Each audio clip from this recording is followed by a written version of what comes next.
This last week, and the primary takeaways for me is that the inflation is still the consensus view, and that front loading is largely taking place. I'm talking a lot of the trade-oriented economies. I'm talking Korea. I'm talking China. Container shipments and whatnot were off the charts in the first quarter, but now you're going to probably run into a little bit of weakness, and there's going to be a bit of catch-up here between the data we're seeing already and what's actually happening on the ground, Paul. And until we see a bit of connect there, the Fed's hands are tied, and quite frankly, so are a lot of other central banks. But that didn't stop the market, specifically in Asia, Tom, from pricing and rate cuts. I mean, 5-year swap rates across the whole of Asia are down 8 to 10 to 12 basis points over the last few weeks. Very importantly here, in a summation of IMF and all the academic work like what you do every day, is there liquidity issues? Is there leverage issues? Are there bets that give Damien Sassower a pause?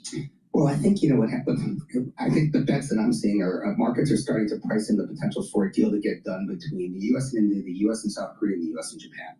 Now, the interesting thing is, how are those currencies going to respond if the deal gets done? Are they actually going to appreciate relative to the dollar? Maybe not, right? Because the markets may rush to pricing the fact that, they did a deal with the U.S., they must have had to give them a pound of flesh or something. Currencies weaken, or more importantly, maybe it just takes them off the grid, and these countries want their currencies to weaken relative to the dollar, so that's a good thing. So it's hard to parse through exactly what that means. So at the end of the debate here, it's a race to the bottom.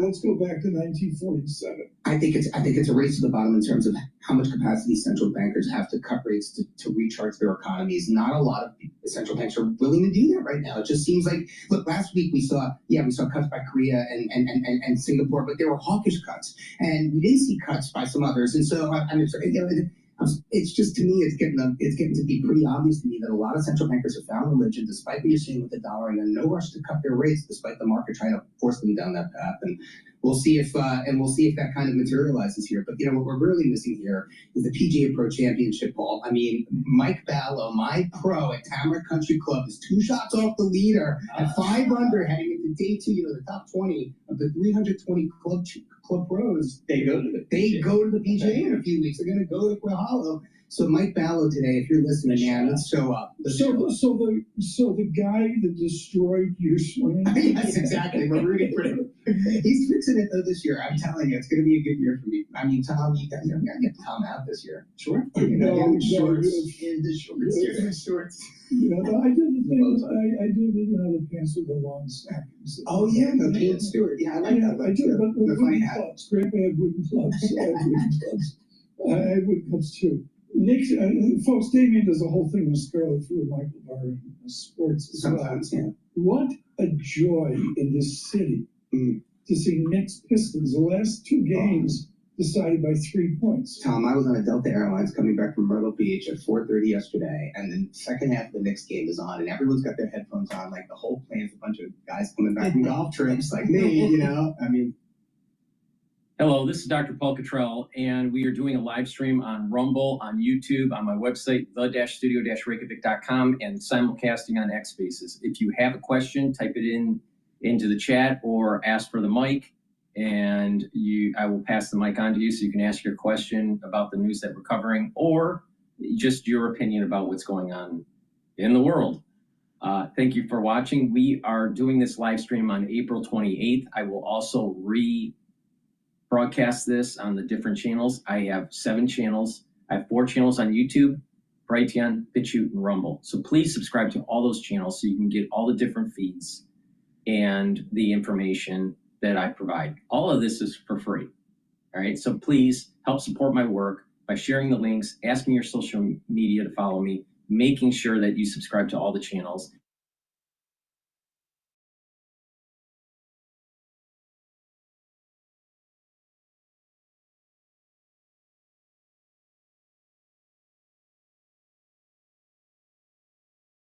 For Rumble, isn't that great?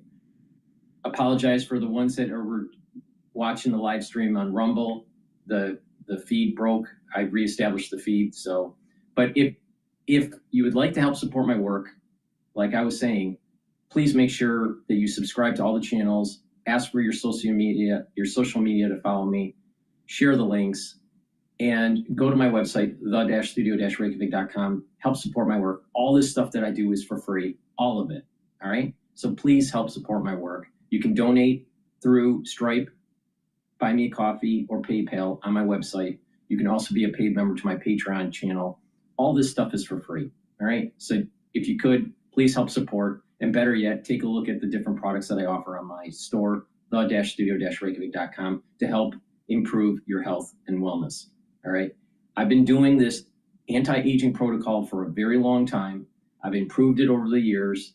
If you just follow what I've been doing, you get healthy and slow down the aging process. It is a holistic approach. All right. It's not taking one thing. It's a lifestyle change, but you can slow down the aging process. If someone says you can't, they're wrong. All right. But there's a method to it, and you have to pay attention. If you don't pay attention, you don't get the max benefits from it.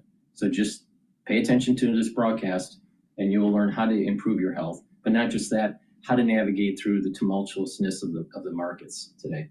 So with that, thank you for joining the ones on X Spaces, on Rumble, and on YouTube. So with that, let me pivot back to Bloomberg. Goals against conservatives over who's best positioned to take on U.S. President Donald Trump. Bloomberg's David Gura is in Ottawa leading our coverage of today's vote. Donald Trump is looming large in this race. Yes, it's about the economy and the economic predicament that Canada finds itself in. But of course, that has been shaped or reshaped by President Trump returning to the White House. His threats on the trade relationship between the U.S. and Canada, but also his threats on Canadian sovereignty as well. And that has really played into Mark Carney's hand here over the last few weeks, as he's positioned himself as somebody who, as he said, is best positioned to deal with Donald Trump in negotiations that will take place after this election. Bloomberg's David Gura reports the final model from Abacus Data puts the Liberals ahead of the Conservatives by 2 percentage points, but that's down from 5% last week. The Vancouver community is reeling after a man drove a car into a large crowd at a street festival in the city Saturday night, killing at least 11 people and injuring a number of others. The mayor and police chief saying this is one of the worst days in the city's history. Vancouver's interim police chief, Steve Rye, said the suspect acted alone and was arrested soon after driving a black Audi through the Lapu Lapu Day Festival. The vehicle that struck festival goers approached the festival area from the west on East 43rd Avenue. It entered a small crowd enclosed area and drove through the crowd. Canadian Prime Minister Mark Carney says that this is every family's nightmare. I know that I join all Canadians in mourning with you. I know that Canadians are united with you. Prosecutors have charged a 30-year-old man with several counts of second-degree murder. We have a date for a papal conclave. According to the Vatican, it's May 7th. 135 members of the College of Cardinals are eligible to elect a new pope. Funeral services for Pope Francis were Saturday. Global news 24 hours a day and whenever you want it with Bloomberg News Now. I'm Michael Barr, and this is Bloomberg Town Hall. Michael Barr, thanks so much. If it wasn't a busy week, it's extraordinarily busy economic equity week, stock earnings, and all that, we stagger to the Michael McGlone F1 Miami Grand Prix this weekend. Oh, is that right? They've been in Wow. Bahrain, Okay. Jeddah rather, Saudi Arabia, Yep. Japan, I believe they were in, and this is the first bring it back to the Western Hemisphere in Europe. It's Miami. Miami. Just sneaking it up this weekend. I'm talking about. You think Sparta would send us down there? Why not? Little team coverage. Absolutely. I'm so desperate to go.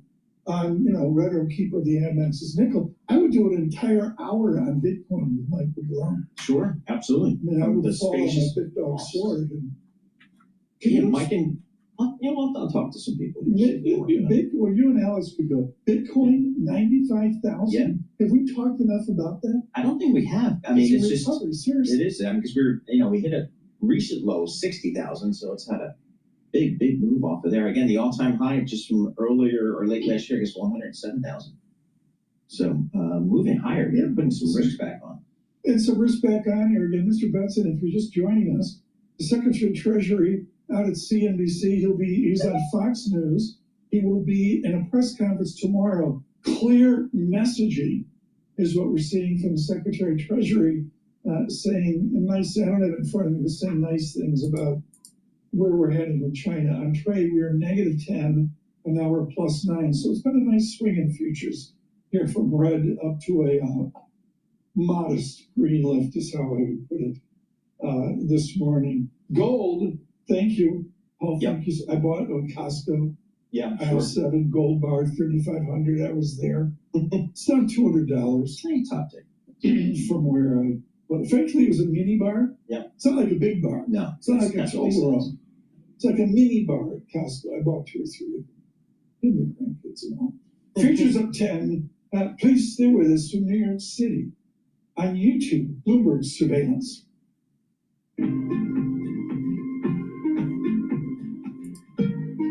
All right, let me do a market update here. What's going on? So the ones that are watching the telemetry on YouTube's live feed and on my website, the-studio-reykjavik.com, you can see live price action of the market and news that is published through Dow Jones.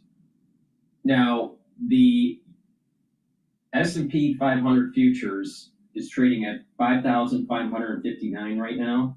VIX is trading at 25.12, so it's a little bit lower risk in the market compared to last week.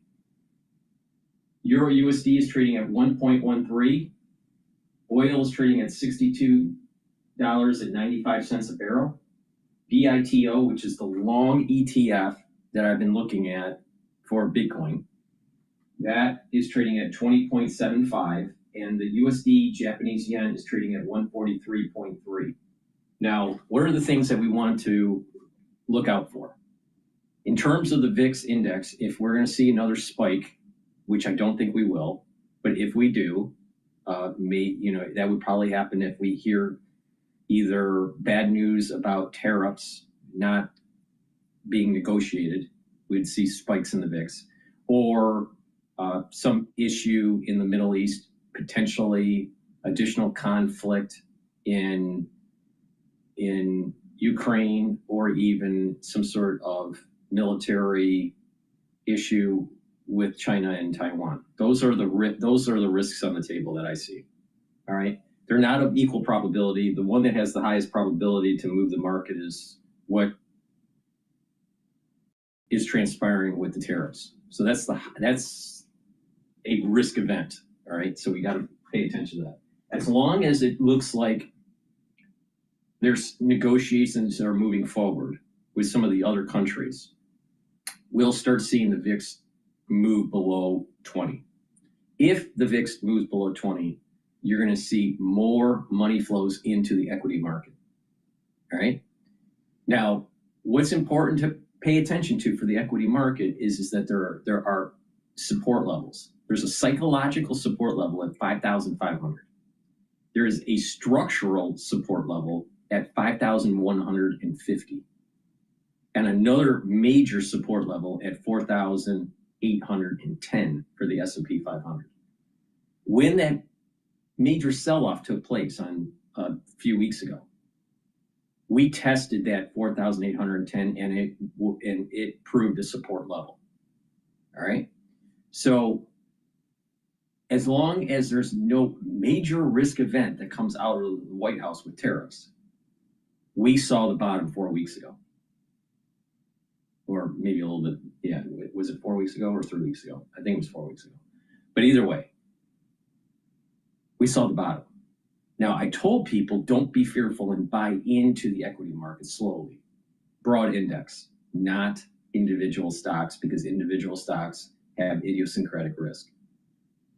If you paid attention, you made money. And I'm telling you this for free. All right? You just follow my lead. You will make money in the market and you will get healthy. You just have to pay attention and do what I tell you to do. If you don't, and you decide to not follow my advice, don't be surprised that you get hurt in the market. And don't be surprised that when you're in your geriatric years, you have a heart attack, or even before your geriatric years, and you see your life flashing before you and you didn't pay attention to what I was saying on how to mitigate some of the chronic problems in health that we have in the United States. We can say, if everyone listened to what I was saying in the United States in terms of health, we would save tens of billions, if not $100 billion in healthcare costs.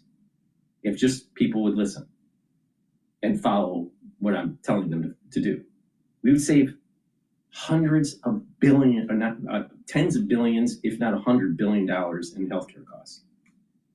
Why? Because the two biggest chronic diseases that we have in the United States is heart disease and diabetes, and 80% of it or more is lifestyle. 80% of it is due to self-induced. Yes, there are some people that have, some problems with their epigenetics or genetics or whatever. But the two biggest chronic diseases in the United States, heart disease and diabetes, most of it is lifestyle. Now, you can mitigate that. And when you mitigate it, there are added benefits. If you start helping your cardiovascular health, you actually help with your brain function. A lot of people don't make that connection, but you do, all right? When you start helping your heart out, you actually help with your musculature and your bone density. A lot of people don't understand that either. So just pay attention, you'll make money, and you'll get healthy, all right? So, okay. So, another thing that I'm noticing with Bitcoin, I'm kind of a contrarian. I don't believe that there is a fundamental aspect to Bitcoin. It's all behavioral. And that's all that matters. There's lots of price action, and it acts as a virtual commodity. All right. It's more volatile than oil. And when you have volatile commodities, it's hard to get structure in price because there's a lot of emotion built into it. All right. So it's very hard to model because it's almost chaotic in a way. All right. So my observation with decades of experience in trading, all right, my observation with Bitcoin is that it's positive. You got lots of pundits, you got lots of people out there that are pushing, well, it's a storage of value and it's going to be the future of transactions and blah, blah, blah. That's not the reason why it's moving up and down, right? There are many dynamics, behavioral dynamics that people need to pay attention to. Seems to me from my observation that there is a heavy correlation between equities in Bitcoin. There's a positive correlation. Now, it doesn't stay, it's not static, it's dynamic. And then, so as the equity market was starting to sell off, there were portfolio managers that put in Bitcoin positions to help them give before the market went down. These equity managers were putting in Bitcoin positions to give them a little bit more yield, hoping that by the end of the year that they would return above their benchmark. A lot of times in the IPS, investment policy statement, they have a benchmark that they have to show performance. So if the S&P 500 goes up 10 and their individual fund doesn't go up above 10, they start losing flow. They start losing funds out of their fund, right? Because why would someone invest into a fund that has high fees and you're doing the benchmark? You might as well just invest in the benchmark. So they know that they have to beat the benchmark. So what they do is they invest into individual stocks and they have a certain composition that has different betas to try to get the alpha that investors are looking for above and beyond the benchmark. Well, a lot of these investment portfolio investors were buying into Bitcoin or ETF wrappers to try to get the yield above the benchmark.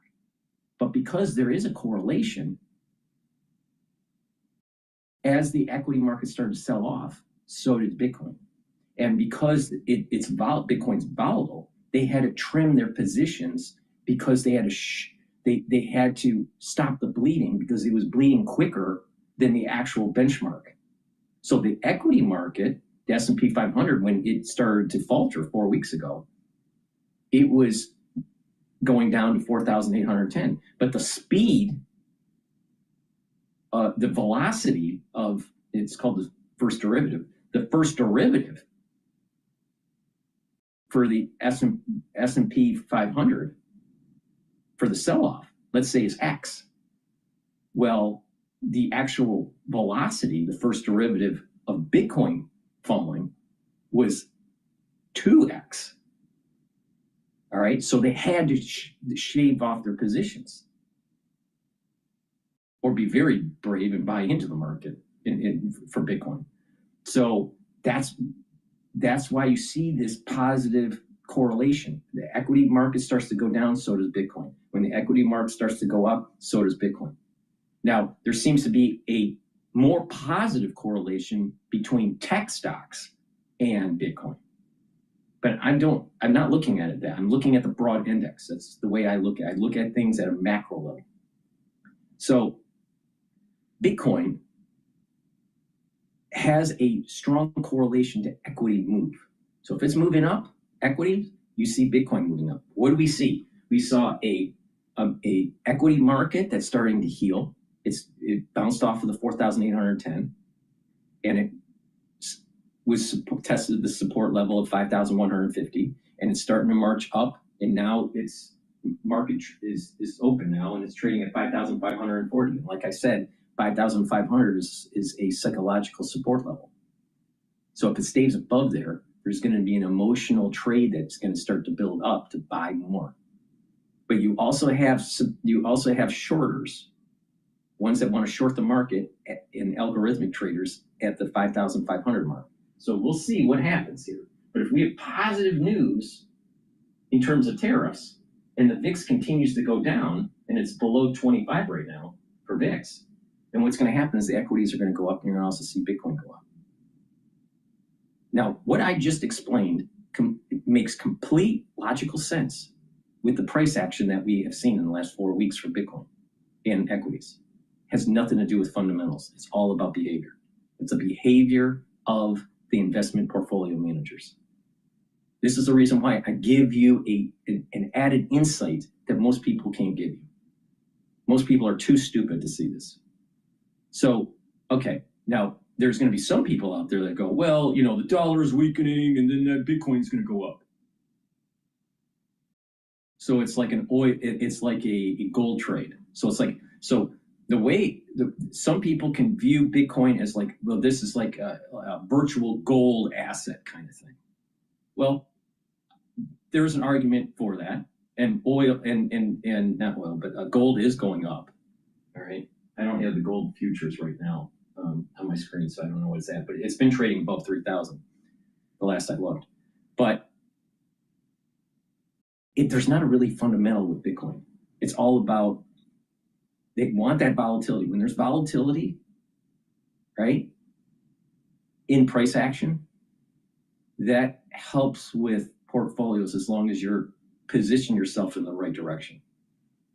But you can't bet on it. It's like something that you got. It's volatile, right? You got to be careful. You got to pay attention. I mean, with equities, you know, you'll have these moments in time where there's these sell-offs, but over a long trend, those just smooth out, and the equity market just keeps on going up. That's not true with certain commodities like oil. Oil can go up to 100 and then come back down to 50. All right, it's a wild ride. And being able to try to time it right, you can make money, right? Well, you can make money in the equity market, but you have to sometimes be more patient. And so this is the reason why people add to their portfolio these more volatile assets like Bitcoin, all right, to try to get a little bit of extra push. But it can hurt you too if you're going in the wrong way. So I don't believe that Bitcoin has a real fundamental, like the euro or the yen. All right. So another indication that you have to worry about risk building up in the market is if the yen breaks 140. Right now it's trading at 143, and it's been selling off over time. The last few months, you know, it was at 150, and it's been moving closer and closer to 140. It didn't break 140 several trading sessions in Asia. It stayed at around 140.3, but it came close. It came really close. A break of 140 is going to start concerning the BOJ, the Bank of Japan. And then you're going to start seeing currency markets being perturbed. So as the dollar's starting to weaken, you're going to see appreciation of the yen. You're going to see appreciation of the Swiss franc. And you're going to see some appreciation of the euro. And then obviously gold will go up. Now we are seeing an appreciation of the euro. But the thing is you have to look at it from a larger context. The dollar has been above 100 for DXY for 4 years. The average for a 10-year trend is about 97, 98. The dollar has to weaken just from a average time series. So don't be caught into this idea, going back to Bitcoin, oh, it's all fundamental, that Bitcoin's going to go up and the dollar's going down, and therefore there's a negative, there's this inverse correlation. Don't be fooled. Don't be fooled with that. There's this multi-variable function with Bitcoin. Equities, the movement of equities because of investors and portfolio managers and their flows into Bitcoin. Plus the macro stability of the dollar. All right. So there is a little bit of that. As the dollar goes down, so does Bitcoin would go up. There's a little bit of that, but that's not a heavy weight for the actual price action. The heaviest weight is the equity, what's moving with equities at this moment in time, in this epoch. So just pay attention to that. Now, can things break down and readjust and these variables change, these parameters change for this multifactorial equation? Yes, but I don't think anytime soon. So most of that price action for Bitcoin is because of equity movements, not because of dollar movements. And the dollar has to weaken because it's been elevated for the last 4 years above historical trend. So don't fall into that trap where, oh, the dollar's weakening. Oh, the dollar's weakening. It's a crisis. No, it's not. Look at the 10-year trend. The same thing with interest rates, the yield curve. You have the short end of the yield curve where it's like the 3-month, and then the 1 year, and and then you have the 5-year, the 10-year bond, and then the 30-year bond. There's this yield curve. The yield curve has been suppressed. Pre-Lehman data, pre-Lehman crisis data. If you compare where we had a zero bound after Lehman crisis, we've had a zero bound for a long time. Like 18 years, 17 years. We've been at a low interest rate curve. That is not sustainable. So people have to keep in mind, it's not about the price action right now. It's about the historical trend. Pre-Lehman, when you're talking about the yield curve, pre-Lehman, what were those curves? What were the curves with the QE during Bernanke's tenure? And then the upward trend that started to go back to historical trend, that go to historical averages. So when you hear people saying the yield of the treasury is going up and the dollar is going down, it's just mean reverting back to historical trends. It's not a fundamental, oh, investors are leaving America. If investors are leaving America, why is the equity market above 5,500 right now? Trust me on this. You will make money if you pay attention to what I'm saying. Don't fall for the trap. The trap is this. Bitcoin has a fundamental that's inversely related to the dollar. The next trap is that investors are leaving the United States, so equities are going to go down, bond yields are going to go up, and the dollar is going to go down. Wrong. Wrong. All this stuff is mean reverting back to historical averages. Historical averages for the yield curve, which is good if you are starting to retire and you want to lock in at a rate. If you're buying bonds and you're holding duration, you want the higher interest rate.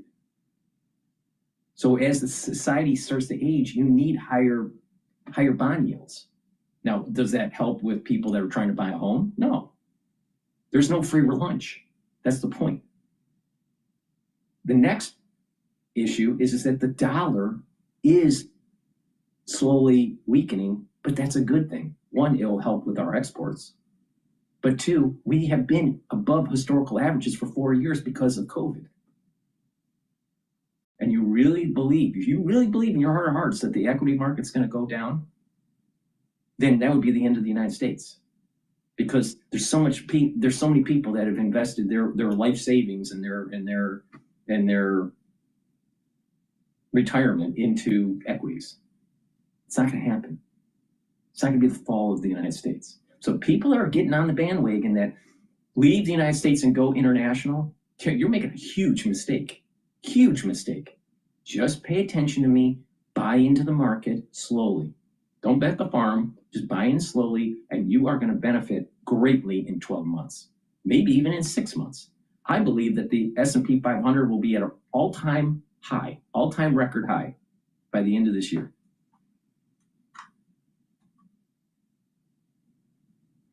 But you listen to some of these other podcasters, and it's like doom and gloom, doom and gloom, doom and gloom.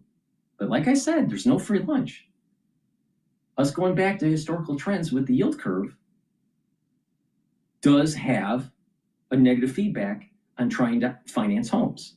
That's a true statement. But the equity market is starting to go up, so you're going to be able to make money and pull that money out of the equity and be able to purchase homes. A lot of times, if you look at the historical trend, when markets start to go down, and they think that they were going into like some sort of bear market, a lot of times people will sell and then invest into homes. And then, so there's going to be a rotation that's going to take place. That's not taking place right now, all right?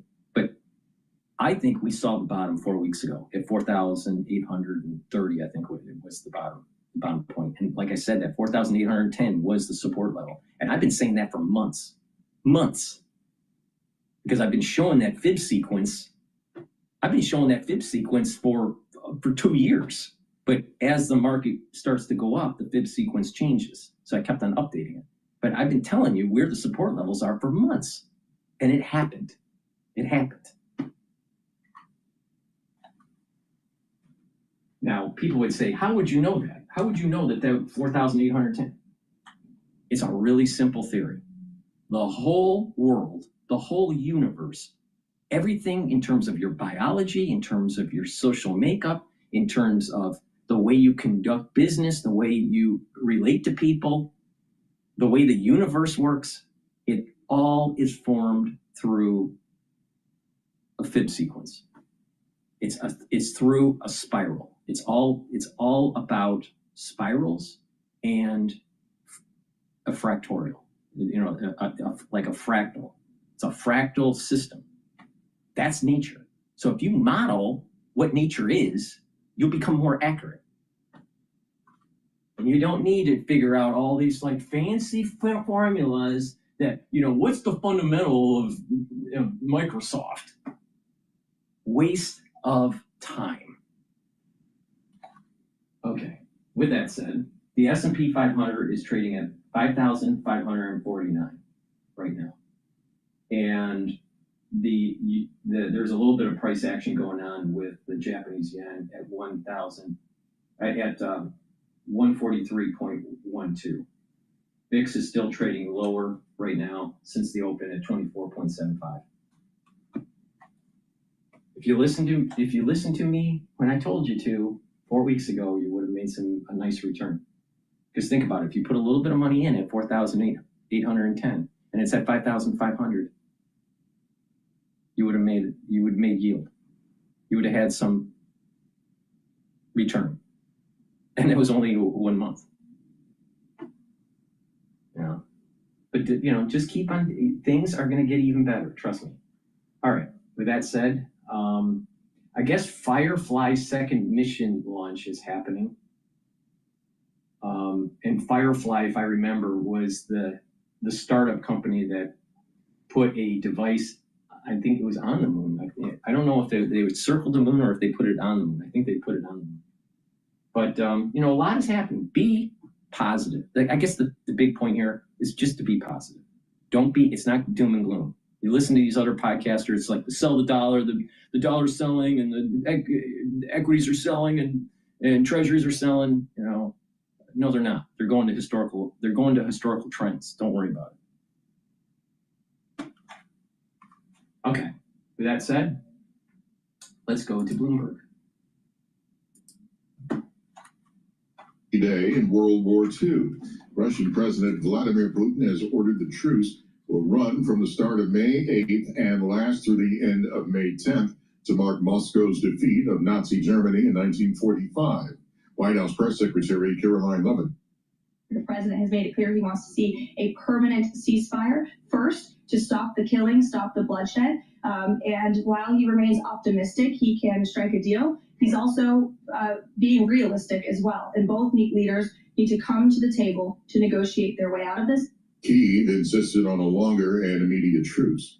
Russian President Vladimir Putin is thanking North Korean troops for fighting Ukrainian forces in Russia's Kursk region. Putin hailed the heroism and dedication of the North Korean fighters, who he said defended our motherland as their own.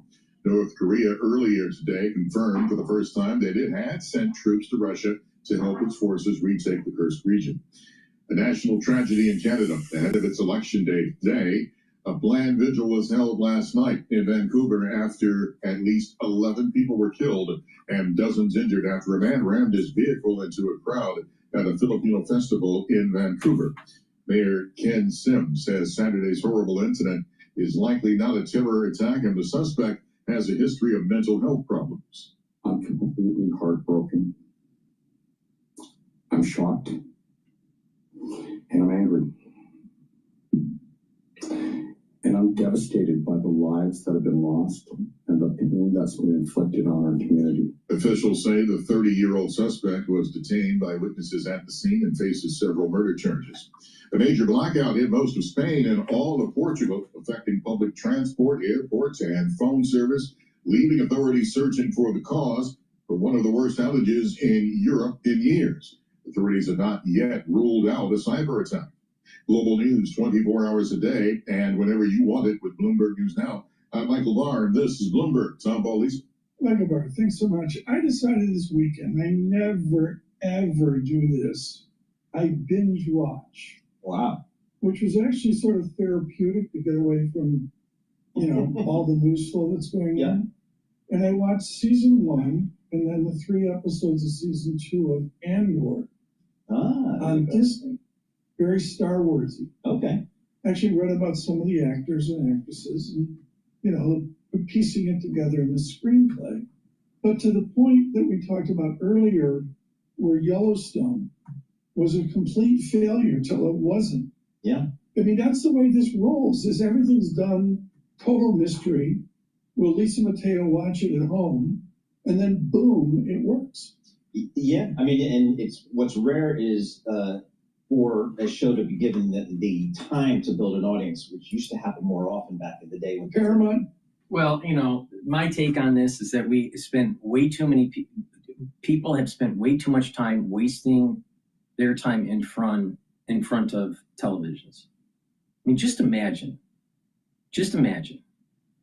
from when you were a child to when you become an adult, all right? All the wasted time that was in front of the television while you were being programmed, because it's a program, right? While you could have been reading a book or learning an instrument, a musical instrument, or playing outside, or developing skills in a sport. These are things that people used to do before we wasted our time on consuming content. See, we're consumers now. We're not living. All right? We're not living anymore. We're just consuming. And they freak out when you stop your consumption. But don't waste your time on frivolous stuff. Your life is precious. You do not have, just calculate the number, how many years left you have based on just the average, and calculate it based on the number of days left in your life.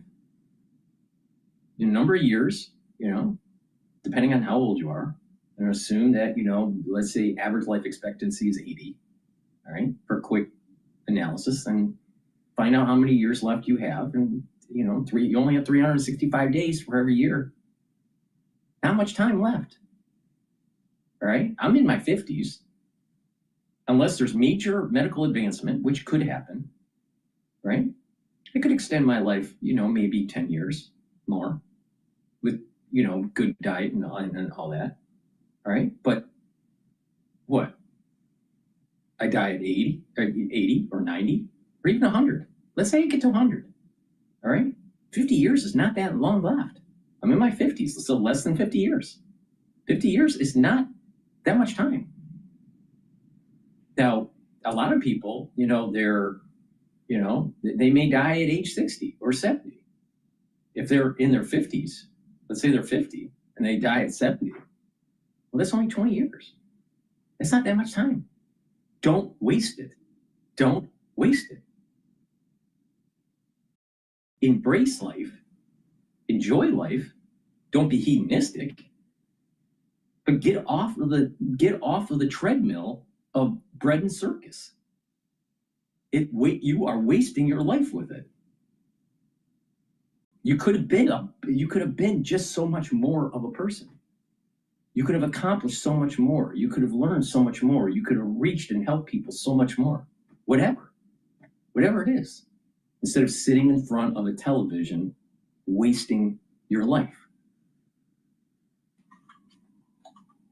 All right, with that said, and that's what they want you to do. That's what they want. That's what the big media companies want you to do. That's what Procter & Gamble wants you to do.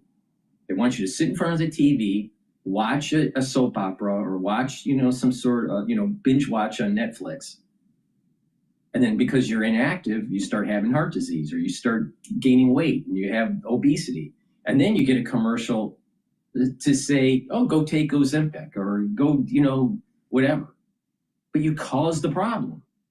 You caused the problem because of the bread and circus. All right. With that, I want to talk about the health protocol. All right, really quick before we go back to Bloomberg. And the market right now is trading at 5,537. I have something called the core, and that core has 4 pillars. The first pillar is max 35, max 14. That helps with the immune system. C60 is the second pillar. It soaks up the free radicals, brings down the stress in the cell and at the tissue level. Turmeric, ashwagandha, and lignans help to bring down inflammation. That's very important for your immune system and very important for your cardiovascular system. And then Boomer Boost, which is a powdered supplement that you take that revs up your metabolism. And you'll have lots more energy. That's the core, all right? And you build off of that. When you customize your protocol, your health protocol, and do a holistic approach, proper diet, proper exercise, proper sleep, learning new things. When you do this holistically, you actually will get healthier much faster because you're giving your body the ingredients it needs, and you have the proper mindset to do it. You're getting the proper sleep. You're filtering your water, staying away from processed foods. You're doing the 4 modalities of exercise: resistance training, cardio, balancing exercises, and stretching. All 4 modalities are very important. If you only focus on one modality, you're doing it wrong. And you get healthy. It's really simple. Because our body was designed to move around. Why? Because we didn't want to be we didn't want to be lunch for the lion in the jungle. All right? We have to move. We have to move around. It's part of our evolutionary process. We did not evolve to sit on a couch watching TV and getting fat. Really simple idea. Please go to my store, the-studio-reykjavik.com. Get the products that I offer, such as the structural nano silver soaps. Now, the structural nano silver soaps, I have it in 4 different varieties. I have it in lemongrass, charcoal tea tree, lavender, and also in peppermint. Get a few bars for your household. These are very high quality soaps that I use, made from structural nano silver, and it helps support my work and it helps support your health. It's a win-win situation. Use discount 5 and you get $5 off. It's discount, all caps, discount 5, number 5. So discount 5, you get $5 off any order.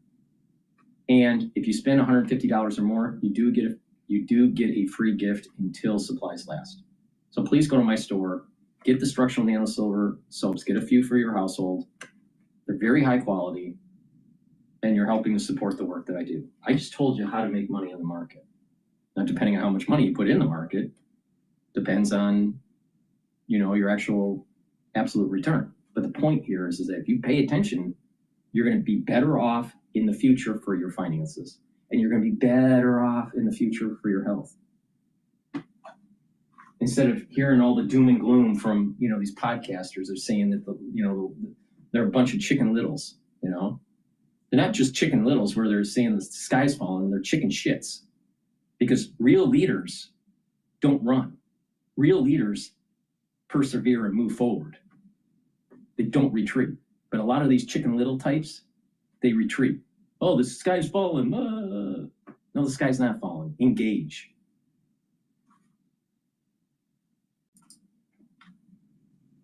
Bitwise conference, and he was the headline speaker. Where was this conference? Downtown in Chelsea Piers. Chelsea, it was beautiful actually. You almost as if you just want to be out instead of inside a cold air conditioned room. But he said everyone can copy him. He's like, why are these companies all having spending capital expenditure? Or he said, why are they buying back shares when they could just buy Bitcoin? Just copy me, buy Bitcoin. And it's compelling because he did show a lot of charts and he has outperformed even Bitcoin itself since the beginning of the year.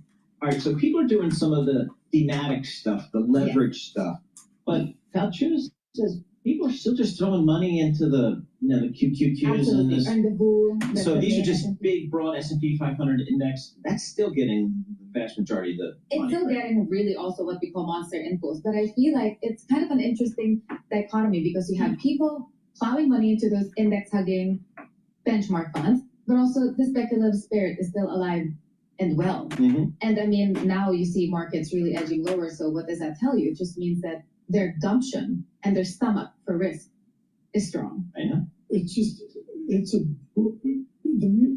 do for your mutual fund? See what I mean?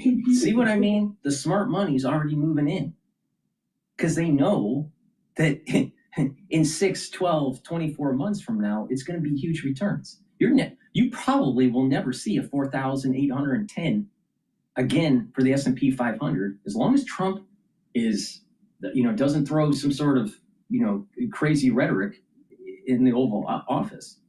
You may never see a 4,810 ever again in the S&P 500 for the rest of your life. We may have just saw the bottom. Now, it's possible that we may see it again, but it's a major support level. Trump is very mercurial. Anything can happen. But the thing is that as things stabilize, you're not going to see in your lifetime, depending on when how long you live, but we're not that far away from a 10,000 S&P 500. I'm not saying it's going to happen tomorrow. It's not going to even happen in 2 years, but it's going to be, it could happen in the next 5, could happen in the next 8. The S&P 500 is trading at 5,500. The high was 6,000, over 6,000. It's like 6,100 or something like that. I think it was 6,130. But either way, that's less than 4,000 points away from 10,000. You see my point here? you aren't going to see a 4,008. The probability of seeing a 4,810 S&P in your lifetime is small now.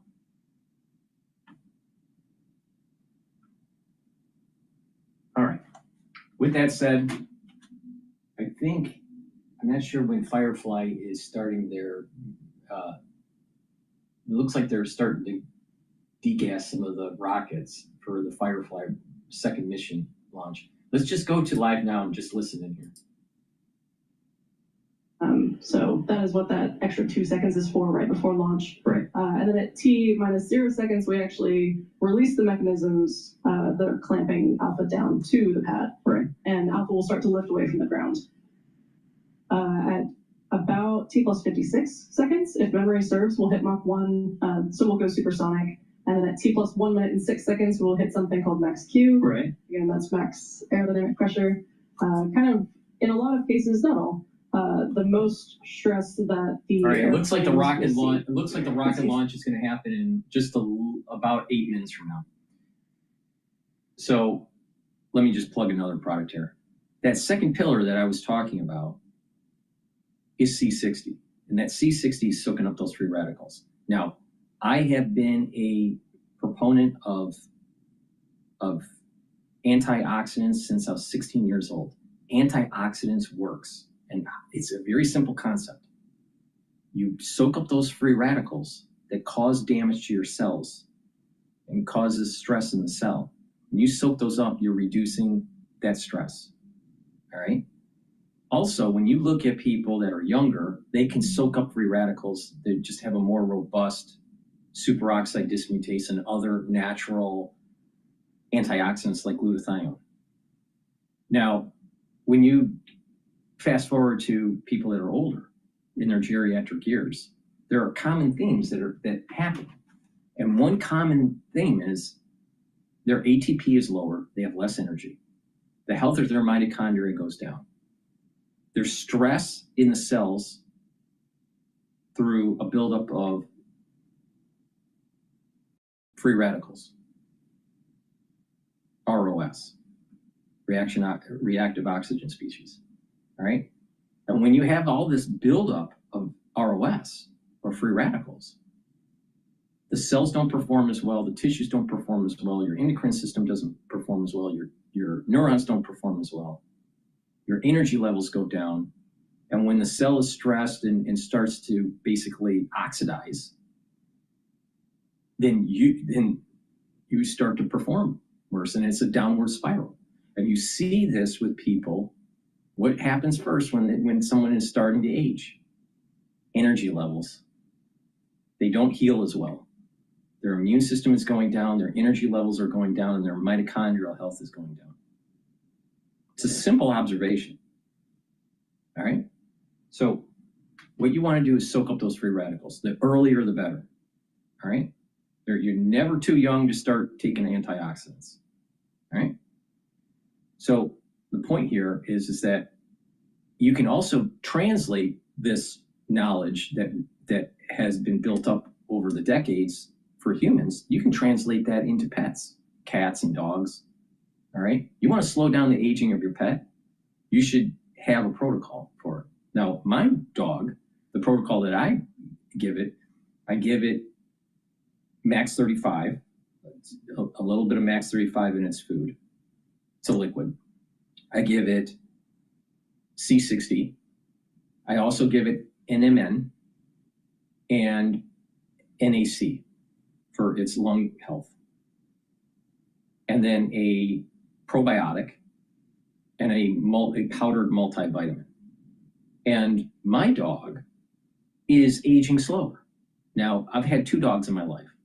My first dog, I didn't do any anti-aging protocol for it, and it aged. Part of it is because of the food, I think, was not as high quality. Another part of the protocol is make sure that if you're feeding your pet, don't buy canned foods, don't buy packaged foods. Even if they say it's organic or really good for you, make the food for your pet. The more fresh, the better. All right? And what you're going to notice is that your pet is slow. It doesn't have the arthritis as early. It has more energy. The coat of the pet is healthier. Their eyes look healthier. Their activity is better when you do this. All right. So you'll be able to see, and pets, they don't live as long as humans. All right. Like, for example, cats and dogs. I guess if you have an elephant, you could have a very long living elephant. But how many people have an elephant in their backyard? So the point I'm making is that you can apply what I'm saying to even your pet. All right. And it works. Right? You can slow down that aging process, and they won't have all these other ailments that normally start creeping up in a pet at age 6. You know, like a dog, an average dog's life is about 12 to 14 years of age, depending on the pet and the health. But if you do a health protocol, you can extend that life of the pet, typically about 3 to 4 years. And and they don't have these ailments normally when they start getting to about 6 or 7. They start getting it when they're about 10 years of age. All right, in human years, I mean. So the point I'm making here is that what I'm saying translates to pets too. All right. Okay. So C60, you take a teaspoon a day. All right. You take a teaspoon a day. Take it on an empty stomach for best absorption. If you work out, take it before your workout, because what's going to happen is as you're doing your workout, you're going to be producing free radicals, and it's going to soak up those free radicals, and you're going to recover quicker from your workout. So that soreness from the workout, you'll bounce back quicker if you take the C60 before the workout. Now, C60, take a teaspoon a day. All right, it's going to soak up those free radicals. How does it work? It's suspended in a lipid, in an oil. So it'll help you to be able to absorb it. C60 is a carbon molecule, 60 carbons, looks like a soccer ball or a fullerene is the technical term. And what's special about carbon molecules connected together is that there is an electron sharing shell. So this is, if you just imagine this, electrons are floating around in a shell around a soccer ball, all right? And this allows it to soak up free radicals at a much more vigorous rate. If you look at a vitamin C, which soaks up free radicals too, neutralizes free radicals, that molecule can only neutralize one free radical. But one C60 molecule can soak up hundreds, if not 1,000 free radicals. Just one. That's why it's so potent. Your body will not absorb enough vitamin C to get the same benefits from C60.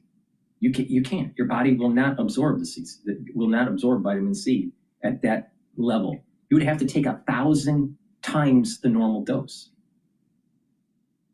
You'd have to have 1,000 more molecules for every one molecule of C60. You can't. You would have to eat a truckload of vitamin C. Your body won't absorb it. So the point here is that you can't.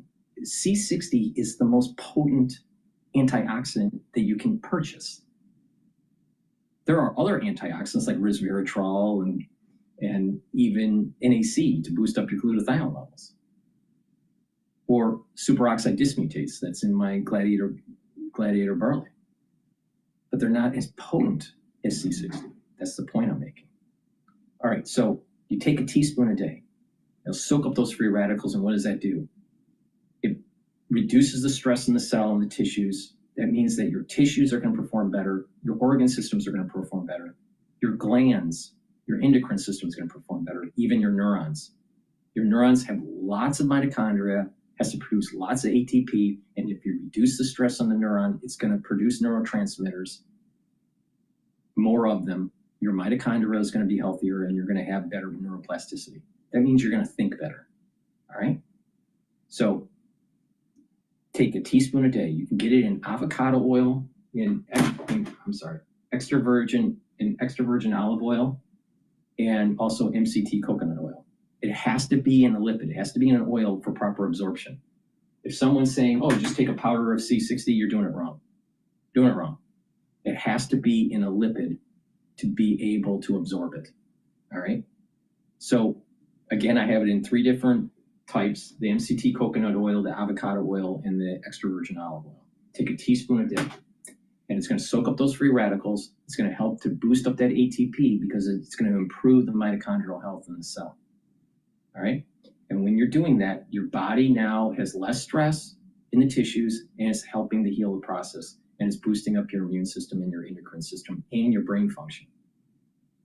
This is a major pillar of the core protocol that I said.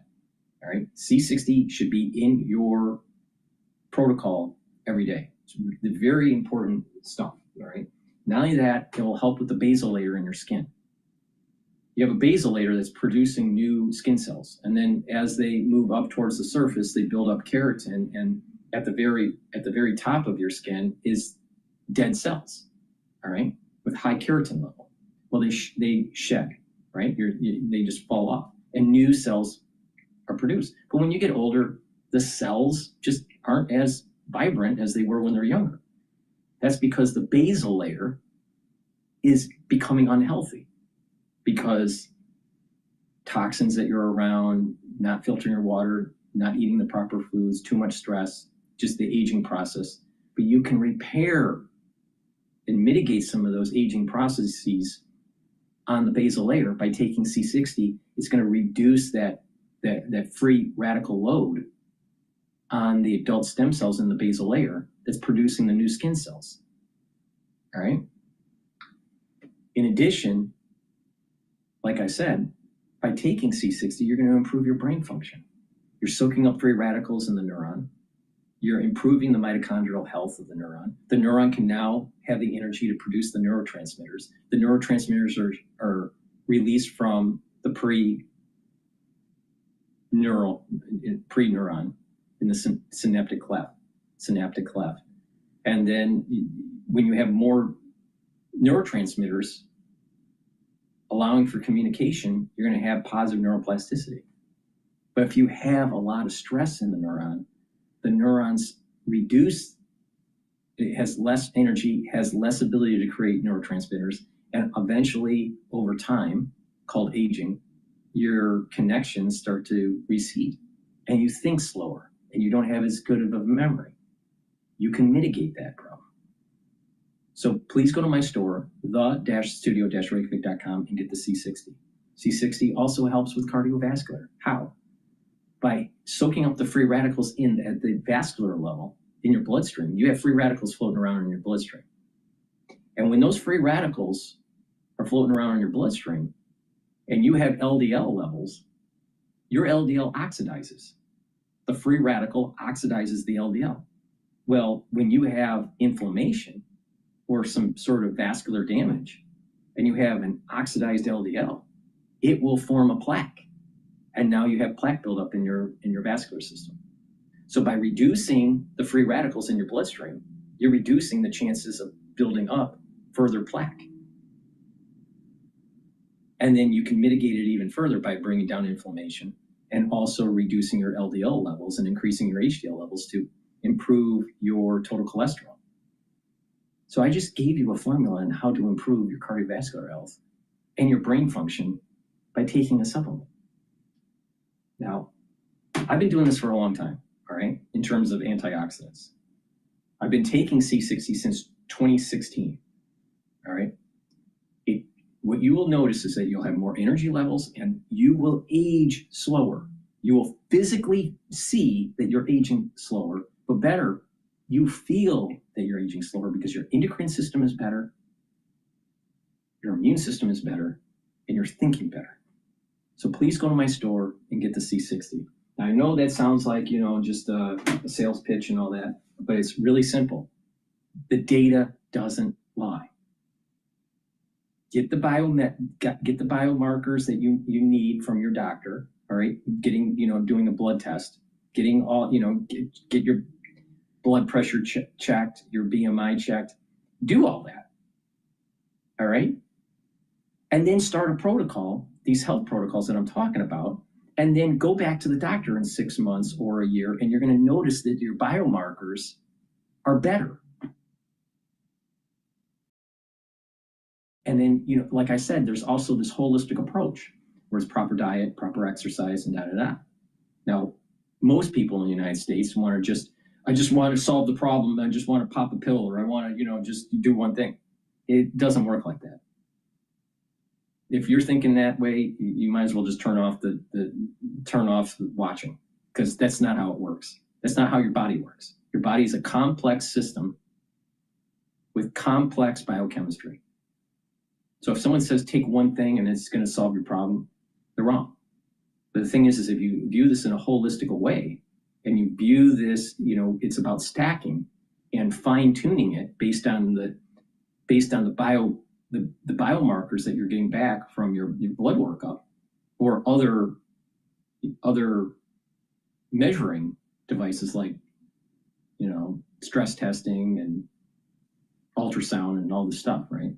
But your data, your biological data, and you'll see that over time you're improving. And hopefully that is a positive feedback loop to continue on and improving your health. That's where the proof is. If someone's saying, where's the proof? Start the biometrics before you start the protocol, 6 months after and 1 year after, and you're going to notice that your numbers are improving.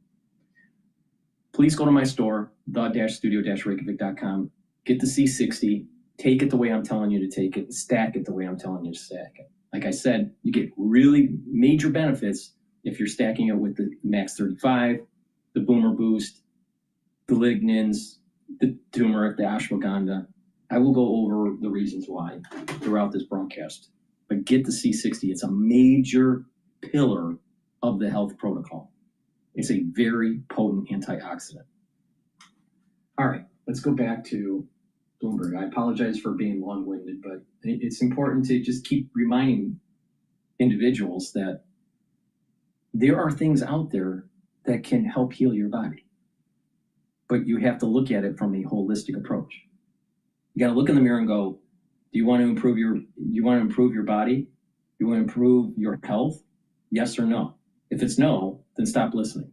But if it's yes, then follow what I'm telling you and you will benefit. Retailers will stay on top of that story, which could have a long tail. So a little more coming up. This is Real. All right, I apologize. I missed that. All right, so let's go to CNN, and Trump was interviewed by The Atlantic. So let's talk about that particular interview.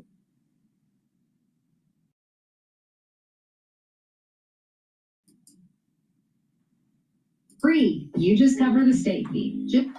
President Trump says during his second term, he runs the country and the world. That is from his latest interview out just minutes ago, marking his 100 days in office. He sat down with the team from The Atlantic in the Oval Office for their cover story. Part of that team was editor-in-chief Jeffrey Goldberg. You might remember him as the guy mistakenly added to a group chat about military plans in Yemen. He was invited on purpose for this interview. When the Signal group chat came up, Trump told The Atlantic reporters that he said to his staff, quote, maybe don't use Signal, okay? Joining me now to talk about this is Michael Scherer, staff writer at The Atlantic, one of the journalists behind this latest interview. Michael, thanks for being here with us this morning. What was the vibe? Thanks for having me. Trump was very annoyed with the Signal chat story. So let's get that out of the way. How was it behind closed doors? Well, this story was a long journey. We've been reporting it for a couple months. We interviewed him in March by phone after he publicly denounced me and my reporting colleague Ashley Parker as being lunatic, leftists, and liars. But then when we called him, he took our call. We had a perfectly fine, gracious interview. Obviously, after that, the Signalgate thing happened. He attacked The Atlantic ruthlessly, attacked my boss, Jeffrey Goldberg, ruthlessly. By the end, though, and this is just last week, he was in a far more conciliatory mood. You know, the tone of that exchange was very respectful. He was, acknowledged the success of the Signalgate story, wasn't doing what he did in the days afterwards, which was to deny anything improper had happened. He mentioned to us, for instance, that Pete Hegseth, the defense secretary, was getting his act together, and he had a talk with him. He admitted that the national security advisor had gone through a difficult time as well. What this article does in a lot of ways is give us a sense of his thinking when he was in quote-unquote political exile after he lost. And he describes his first term. He's like, look, the first time I had two things to do, run the country and survive. And he said, I had all these crooked guys. This time around, he's really feeling like he is in charge. Can you talk about how that thinking is infusing his approach? Yeah, I mean, if you remember back during the campaign, Democrats would argue that there would be no boundaries on a second Trump term. It would be very different than the first. And it turns out they may have even been understating it. Trump overcame something that really no president, no leader has overcome before. If you go back to the days after January 6th, where you have multiple Republicans voting to convict him in the Senate, you have, most of the party, corporate America cutting him off, social networks cutting him off. He was able to come back to power. And I think that experience, which is really what we tried to explore in this story, informs the boldness with which he is governing now. He really doesn't see many boundaries to going after people he perceived to be his enemies, even if he's doing things to them that he objected when government did to his allies before. Yeah. He feels fine doing it now.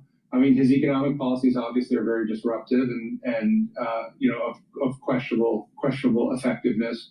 And that comment about running the world, I mean, he truly does believe that he has enormous leverage at this point, not only within the country, over the other parts of government, but over, a number of conflicts elsewhere in the world. I mean, at times during that interview last week, he was talking to us about intervening in a negotiation over a dam being built in Ethiopia and continued disputes in Serbia. He's a deal maker all the way through. I think the difference is in the first weeks and months of his first term, he felt a little bit underwater. He didn't have the people in place. He didn't really understand the town. He didn't understand how the government works. He feels like he has a much better understanding now. He's also surrounded by people who possibly understand him better. You were writing about the fact that some of his White House advisors have learned to their purpose follow ideas when he says something twice. Can you give us examples or give a sense of what this means? He sounds way more in charge, and everyone says the people around him acquiesce a little more, but how is it playing out? Yeah, I think that's one way of describing it. I think I would say, the people around him don't feel like they have to manage him or prevent him from doing what he wants to do. They advise him. They sometimes tell him, there's downsides to this, and they try and discourage him from doing things. But it's really different from the first term, where you had a number of chiefs of staff who either were outwardly refusing or quietly refusing to carry out orders, or maneuvering behind the scenes to get him to change his mind. That's not the mood right now. Now, that line about if he says something twice, we know to do it, really comes out of the fact that he says a lot of things. He has a lot of ideas. He throws things around a lot. That came up when they were discussing what to do with the Kennedy Center during the transition. He had the idea, after reading a story, that he wanted to be chairman of the Kennedy Center. He didn't get to go to the premier performing arts institution in America the first term because he was shunned by artists, and he decided he wanted to do it all himself this time, and they figured out how to make that happen. Well, Michael, thanks so much for talking with us. There's a lot of great stuff in this story, including on that question about whether or not he wants to run for a third term. You can check out that article, this interview in The Atlantic, which is out now. Damning with faint praise at the highest level. President Trump with his most loaded comments yet about embattled Defense Secretary Pete Hegseth. In an interview just published in The Atlantic, the president said of Hegseth, quote, "I think he's gonna get it together. I had a talk with him, a positive talk, but I had a talk with him." With us now, Maura Gillespie, former advisor and then Speaker of the House John Boehner, and Democratic strategist Chuck Rocha. Chuck, I think he's gonna get it together. One other way of reading that is he hasn't had it together. We just have to make our chatbot more agentic. Whoa, future John here. You're here too? Yeah, and thanks to CX1 Empower, things are gonna get way less awkward. Together. That means I'm gonna give you a little bit of a leash. You ain't got far to walk with because you're finna get in trouble because he's about had all he can take of this. We're probably going to talk about some awful polling numbers that he's got coming out in his first 100 days as well. And he don't need this Pete Hegseth thing hanging over him along with all these horrible polling numbers all at the same time, all as we're running into elections coming up in New Jersey and Virginia. He's trying to get this off of his plate and get it focused on things that are positive around him and not these negative things. More, is this a glass half empty or glass half full? It's like Pete Hegseth call your office. The president basically says that he doesn't have it together yet, that he's going to get it together? Or is it half full in the sense that he still has a job this morning? Pete Hegseth, he still has a job this morning, but for Donald Trump, he doesn't need this distraction or these, essentially making him look bad, right? He doesn't want his administration, anyone else, to be taking away from what he is trying to show the world and the American people he can do for them. Unfortunately, I think that there are certainly some downsides and some things that people are frustrated by. But certainly the inequities and the really inexperience that Pete Hegseth has shown time and time again, even in the 2-3 months he's been in the job, is pretty egregious. I want to put up one of the poll numbers that Chuck was just talking about. There are all kinds of polls to mark the president's first 100 days in office, which is officially tomorrow. And the CNN poll just out, I just think one number that encapsulates everything is his approval rating among independents, which is at 31%, 67% disapprove. That's low, Maura. To put it in perspective, that's about what his approval rating was in January of 2021 after the insurrection. So this is really, these are bad numbers for independents. Why do you think it's happening? It's the economy. I think that there's been this declining confidence that he is going to actually do what he promised to do in that regard.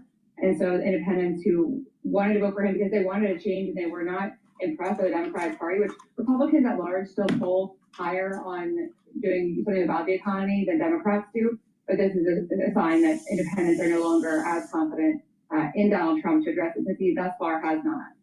To what extent, Chuck, is the economy and his ratings on the economy the anchor dragging everything else down? Because the numbers on everything have been sinking.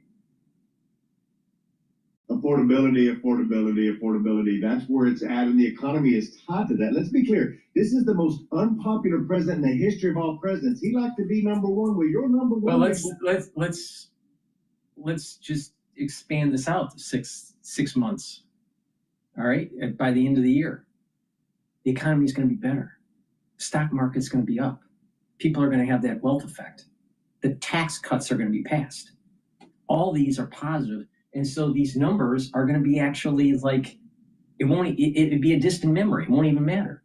So the thing is that these polls are a little bit fickle because it's all about the worry of what's going on with the whole tariff policy. But I'll tell you, it seems to me in terms of probability that we saw the worst already in terms of the economy, and it's actually going to get better. There's going to be a wealth effect that's going to be generated from this.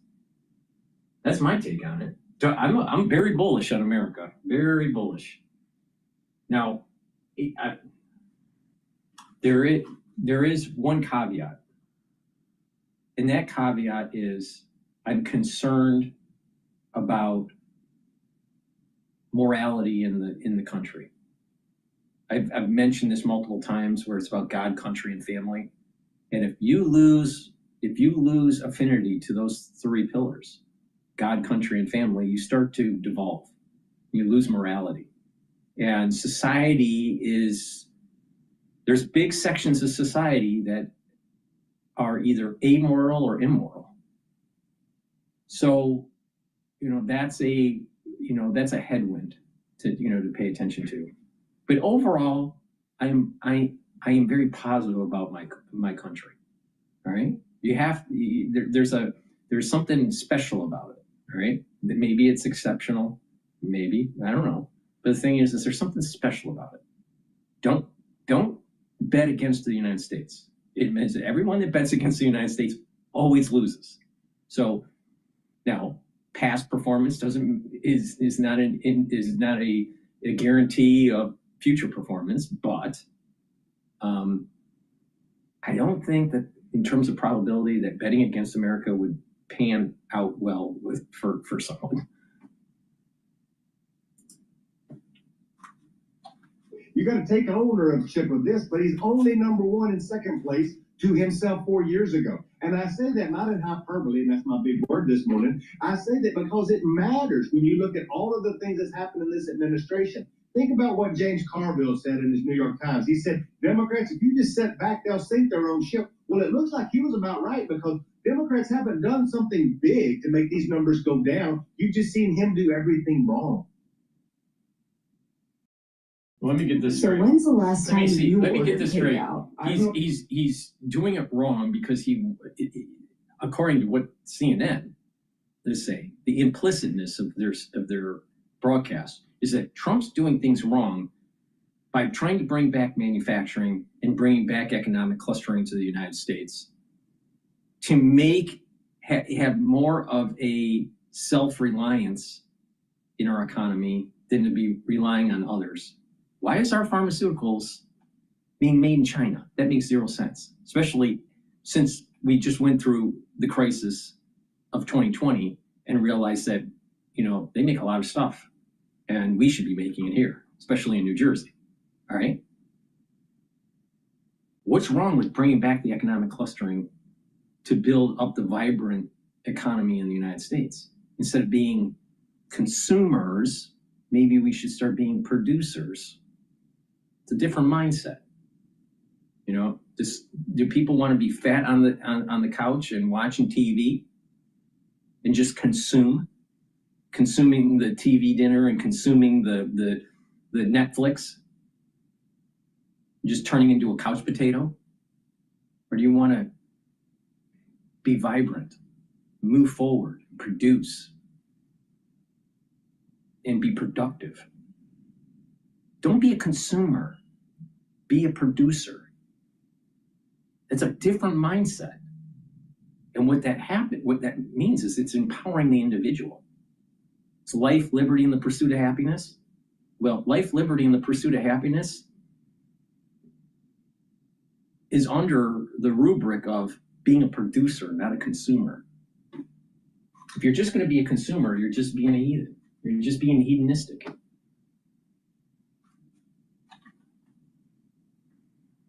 All righty.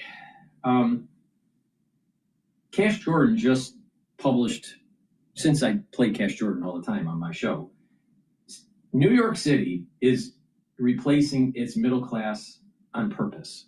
So let's see what he has to say about this. Ready to lose the hat and regrow the hair? With Choose by Hims, you can regain your hair and your confidence. Our Choose are powered by a lot of people don't realize that. A lot of people don't realize that even like hair, especially for guys, what you consume in terms of water and foods that you eat can affect your hair. All right. Now, another part of it is actually certain levels of testosterone. Right. Certain concentrational levels will produce more hair loss. All right.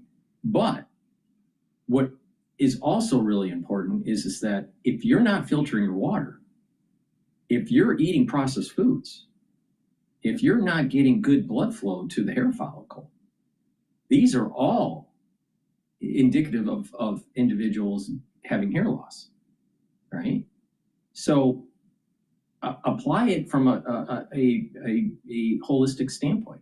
Like, for example, all right, I've been, relatively lucky with my hair. I'm in my 50s. Many guys, when they're in their 50s, they have hair loss. All right. My brother, who's younger than me, has lost a lot of hair, but he doesn't have this holistic approach and focusing on nutrition and supplementation. in antioxidants. See, even with antioxidants we were talking about earlier, that gets into your bloodstream and it gets around your tissues, including your hair follicles. So it's reducing the stress in the hair follicle. All right. So you got to approach it from a holistic point of view instead of getting on these different drugs, pharmacopoeia, trying to produce hair. All right. It's really simple. Proper diet, proper exercise, stay away from processed foods, drink filtered water, really important. All right. And then in terms of hair care, males or for females, it's important to make sure that you have that hair follicle clean and not packed with oils or dirt. So the hair can grow and it's not clogged. All right. So it's really important. This is what I do, and you can follow my advice. So three days of the week use Denorex. All right. And Denorex, even though it's a dandruff shampoo, is going to help dissolve and help the health of the scalp. It'll help to dissolve the oils and it improves the health of the scalp. All right. You do that about 3 times a week. All right. The other 4 days of the week, use Simfort. And Simfort is a shampoo that's like in a foam form, and it helps to dissolve dirt that can be built up in the hair follicle. And so when you do both of those,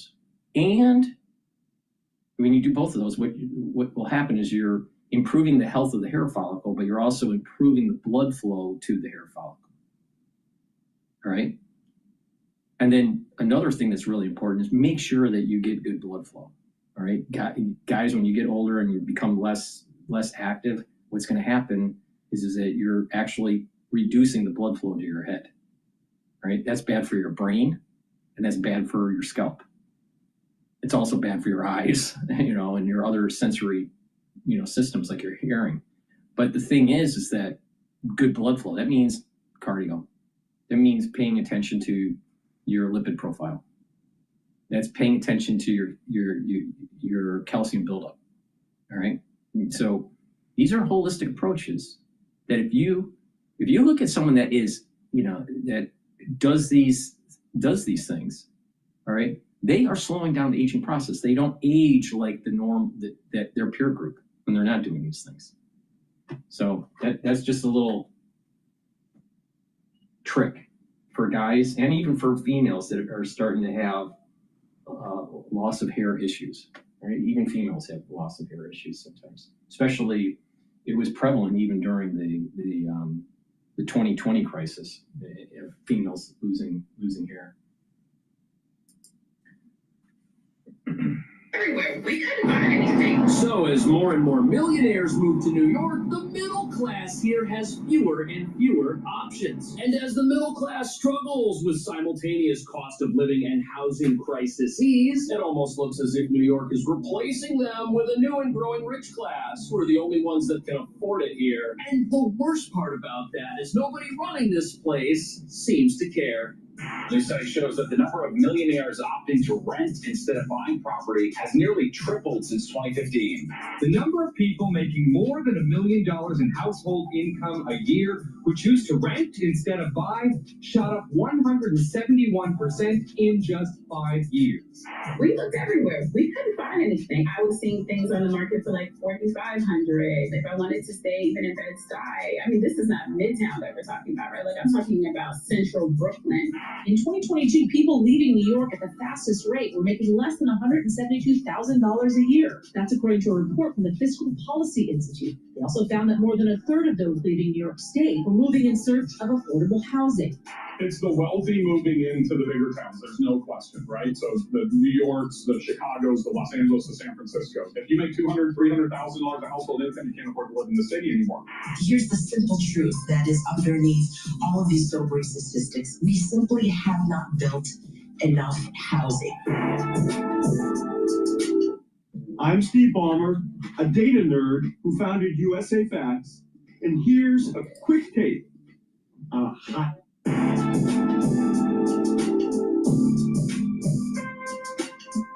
So millionaires are moving to New York City in droves, and they're renting up all the available apartments. And none of our elected officials seem to have a problem with this, even though most of them got where they are, promising to protect the little guy who now has to battle $10 milk and other overpriced necessities at the grocery store, only to get crushed by sky-high rents when he walks into his apartment after a long day of work, earning a paycheck that evaporates before the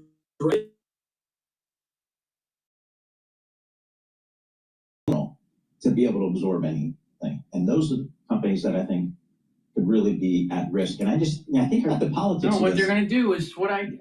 You buy stuff. You buy more inventory at a lower price point, right? At the wholesale level, and then you pass on those savings to the customer. All right. Make sure you go to my store. You'll notice that a lot of my prices are lower. All right. Please go to my store, the-studio-reykjavik.com, and get some of the great products that I offer, like the deodorants that I have partnered up with Rainbow Herbals on.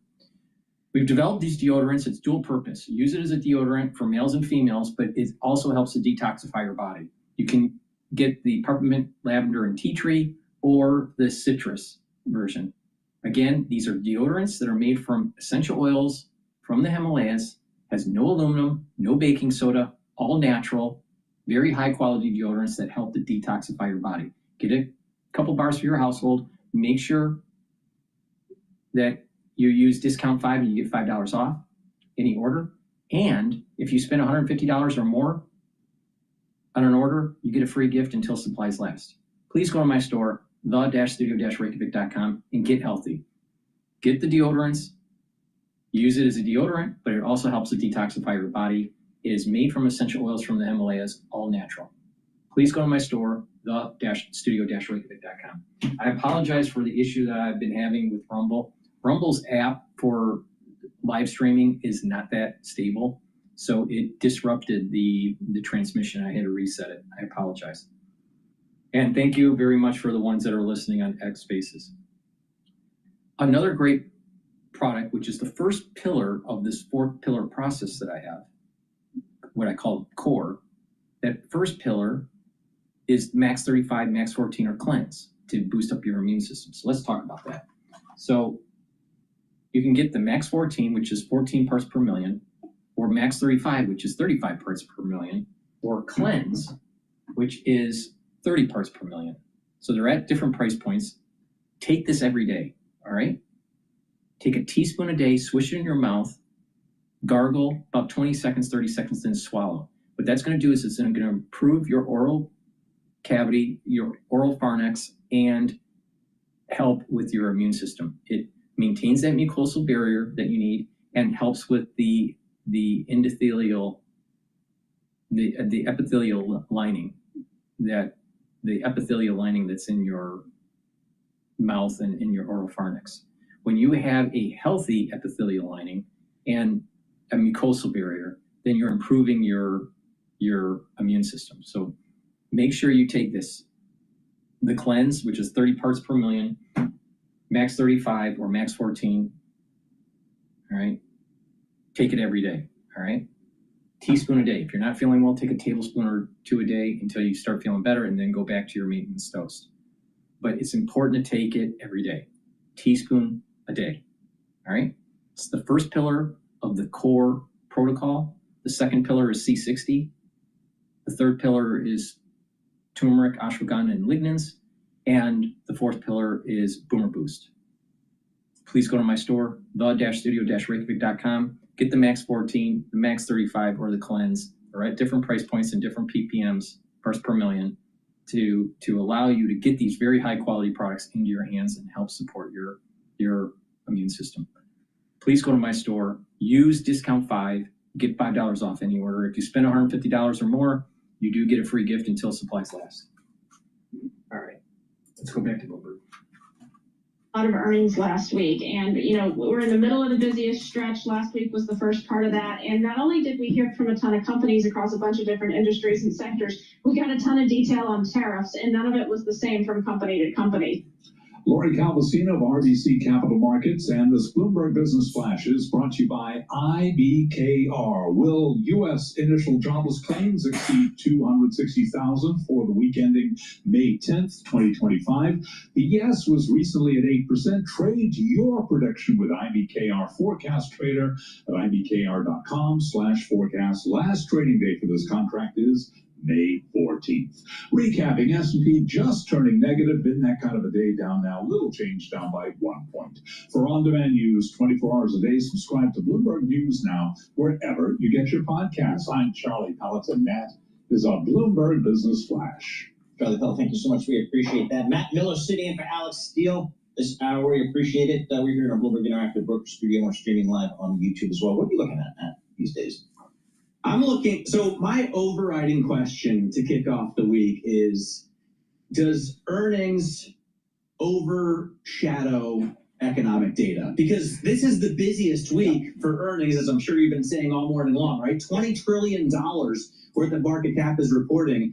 But we get some big economic data as well. Tomorrow we get the Conference Board Consumer Confidence. We get a bunch of other stuff on Wednesday and Thursday that I can't remember. And then on Friday, we get the non-farms payrolls number, the granddaddy of all economic statistics. So you would think, like, that's neck and neck, like, which is more important to the market. But my take is that this economic data is so backwards looking. And obviously, non-farm payrolls doesn't give you an outlook, right? Whereas companies will come out and say, man, we don't know what to do. There's so much uncertainty. All I can do is like fire my employees and like close down factories. Like, yeah, all they can do is cut costs. That's their only lever to pull, and I'm waiting to see whether or not they do it. I know, we'll see how it goes. And we're seeing that in the marketplace today. People aren't really sure what to do with the stock market. Well, let's take a look at some stocks on the move today. We're driven by Bloomberg. Well, a lot of people need to keep in mind, we've had unemployment at very low levels, all right, below the 5% natural unemployment rate. We're been in the low 4s, low 4%, 4.1, 4.2, 4. Right? So until it gets above 5%, you don't really need to worry, because we've been below 5% for so long. So, actually, I think the economy was maybe a little bit too hot.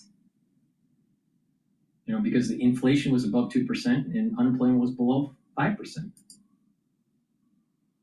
That bill, defense outlook has improved after the jet competition that was won by Boeing that President Trump recently announced. And the stock is up 2% year to date, which is not a bad start considering how stocks have suffered this year. Especially this stock, which is just a giant, old, creaking, practically government-run bureaucracy duopoly. Like, I don't know why people find Boeing and Airbus so exciting. They're just two gigantic government companies that like slowly move pieces around the board, right? We used to own Spirit, then we sold Spirit, now we're buying Spirit. Like, I don't know why we devote so much time to these companies. I love Boeing because it represents U.S. engineering superiority until they move the corporate headquarters from Seattle to Chicago. Yeah, because they used to make a great plane like the 747-800, and now what? I just don't want to. Now the 737? That's not a good plane. It's a workhorse. Eli Lilly, what do you got? I feel so there isn't that much competition. Two big companies makes sense. Eli Lilly shares up as much as 2%. Of course, we're talking about HSBC downgrading the stock to reduce, which is the same equivalent, saying the drug makers' risk-reward is not attractive.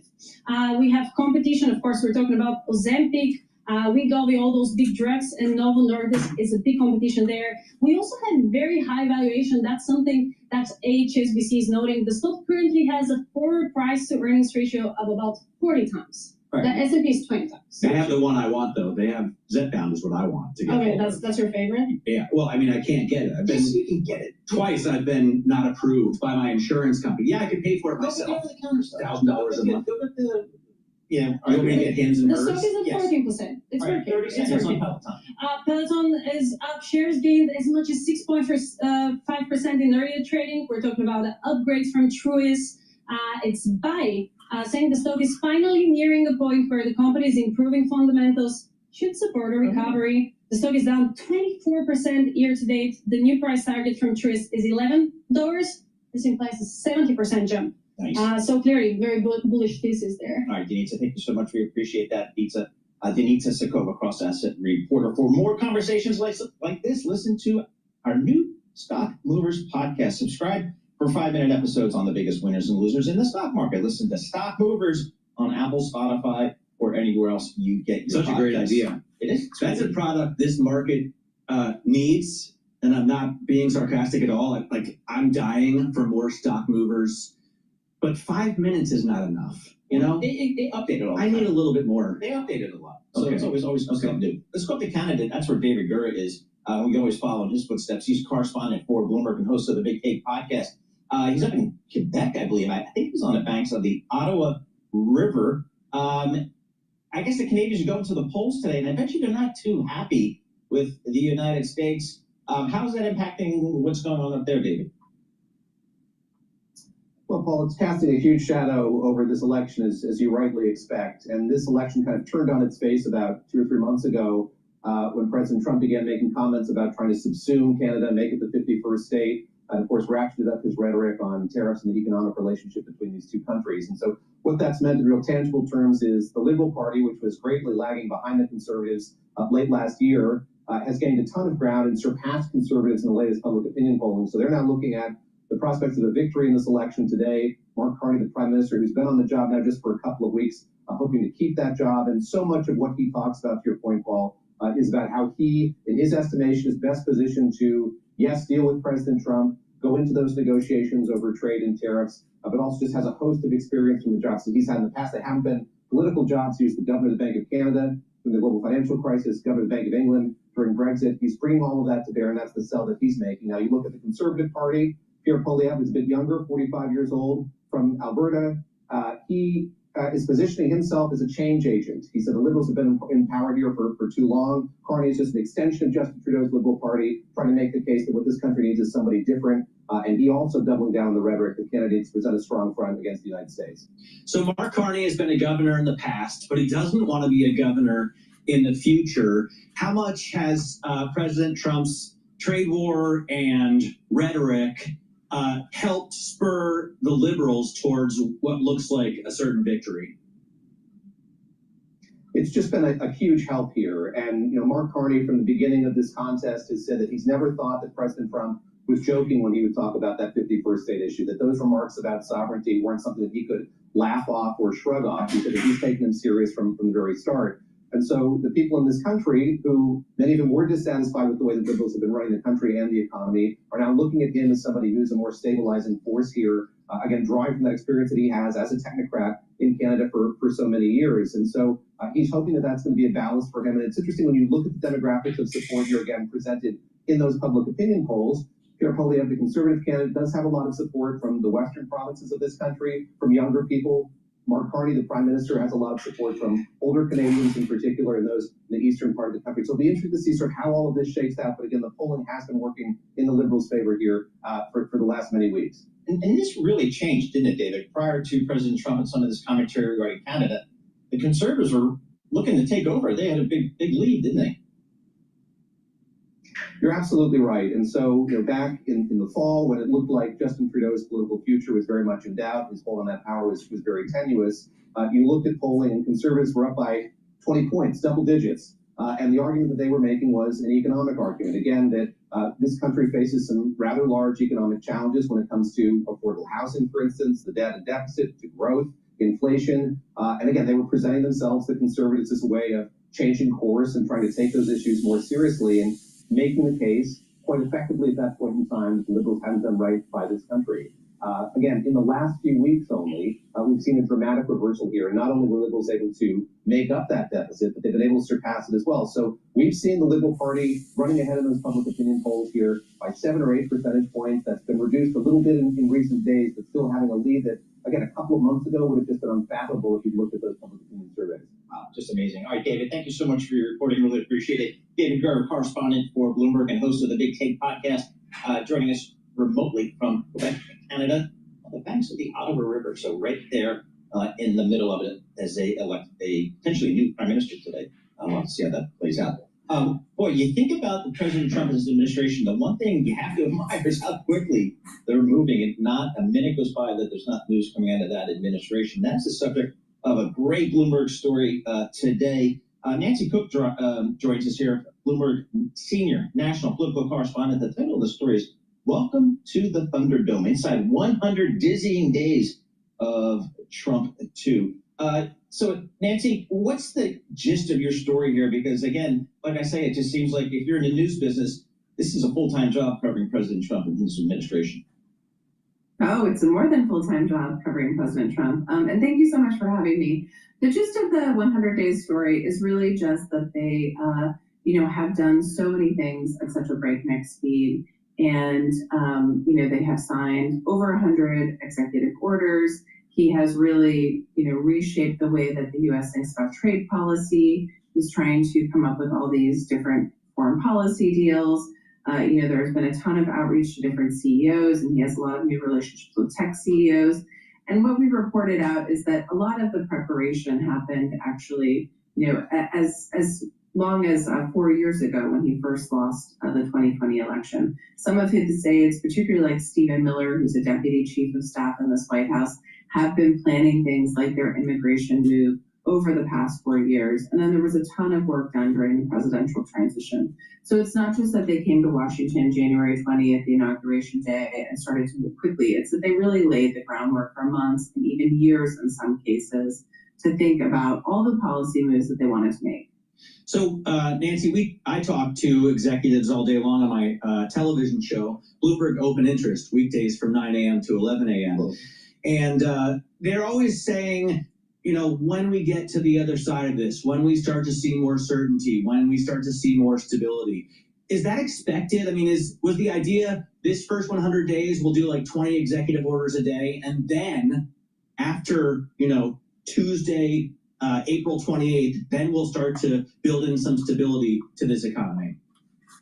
No, I think that they are going to continue at this breakneck speed. I talked to one senior administration official for the story who argued that there are a lot of torpedoes under the water. That was his phrase, just meaning that there is a lot more to come. And I think that their philosophy, even if it pains business executives, is that they want to continue to move quickly. They want to cut all these trade deals. I would say the next 100 days is going to be very focused on foreign policy. President Trump is going to Saudi Arabia. They are very focused on negotiating with all these individual countries to deal with trade imbalances and come up with new trade agreements. And so, but the pace is going to continue. Nancy, to what extent is the administration concerned about the declining poll numbers of President Trump, particularly as it relates to his handling of these tariffs and the economic uncertainty? I don't think that they're very concerned, honestly. President Trump does not have to run for re-election. I think what they are paying attention to is the midterms, which will be in a year and a half. And so I think that they are focused on that, and they want to make sure the economy is in a good place. I do think that all the instability in the stock market around the tariffs did freak them out a little bit, and is something they're aware of. But I don't think that he's not planning to run for re-election. So I think that they're thinking about it differently, and I think that they are also very confident. Some could say maybe blindly so, but they are very confident, and the poll numbers so far are not stressing them out. I wonder about Doge, because it's been a huge part of this first 100 days, right? And Elon Musk is only allowed to work for the government, I believe, for 130 days. So if January 20th was his first day, tomorrow will be his 100th day working for President Trump. That means, there's only a month left of Musk at Doge. How would you grade them, Nancy? And how much have they cut in costs? Initially wanted to do $2 trillion, then $1 trillion. What is it now? Well, we didn't get sort of super into Doge in this story. I would say they haven't cut as much as they have said they are. The Doge people are embedded in the agencies, and I think that they are there to stay. Elon Musk, though, is on his way out, and you have to remember it's kind of a tricky dance. I think the Trump people are sort of tired of the political liability that he has brought to the White House. He also has sort of moved quickly and not really always kept them informed. And so I We're think gonna have that to leave there's. it at that, Nancy, just because of time. So appreciate your reporting. As always, Nancy Cook, Senior National Political Correspondent for Bloomberg News. Before we go to Times Radio and talking about Putin, please go to my store, the-studio-reykjavik.com, and get the magnesium and zinc.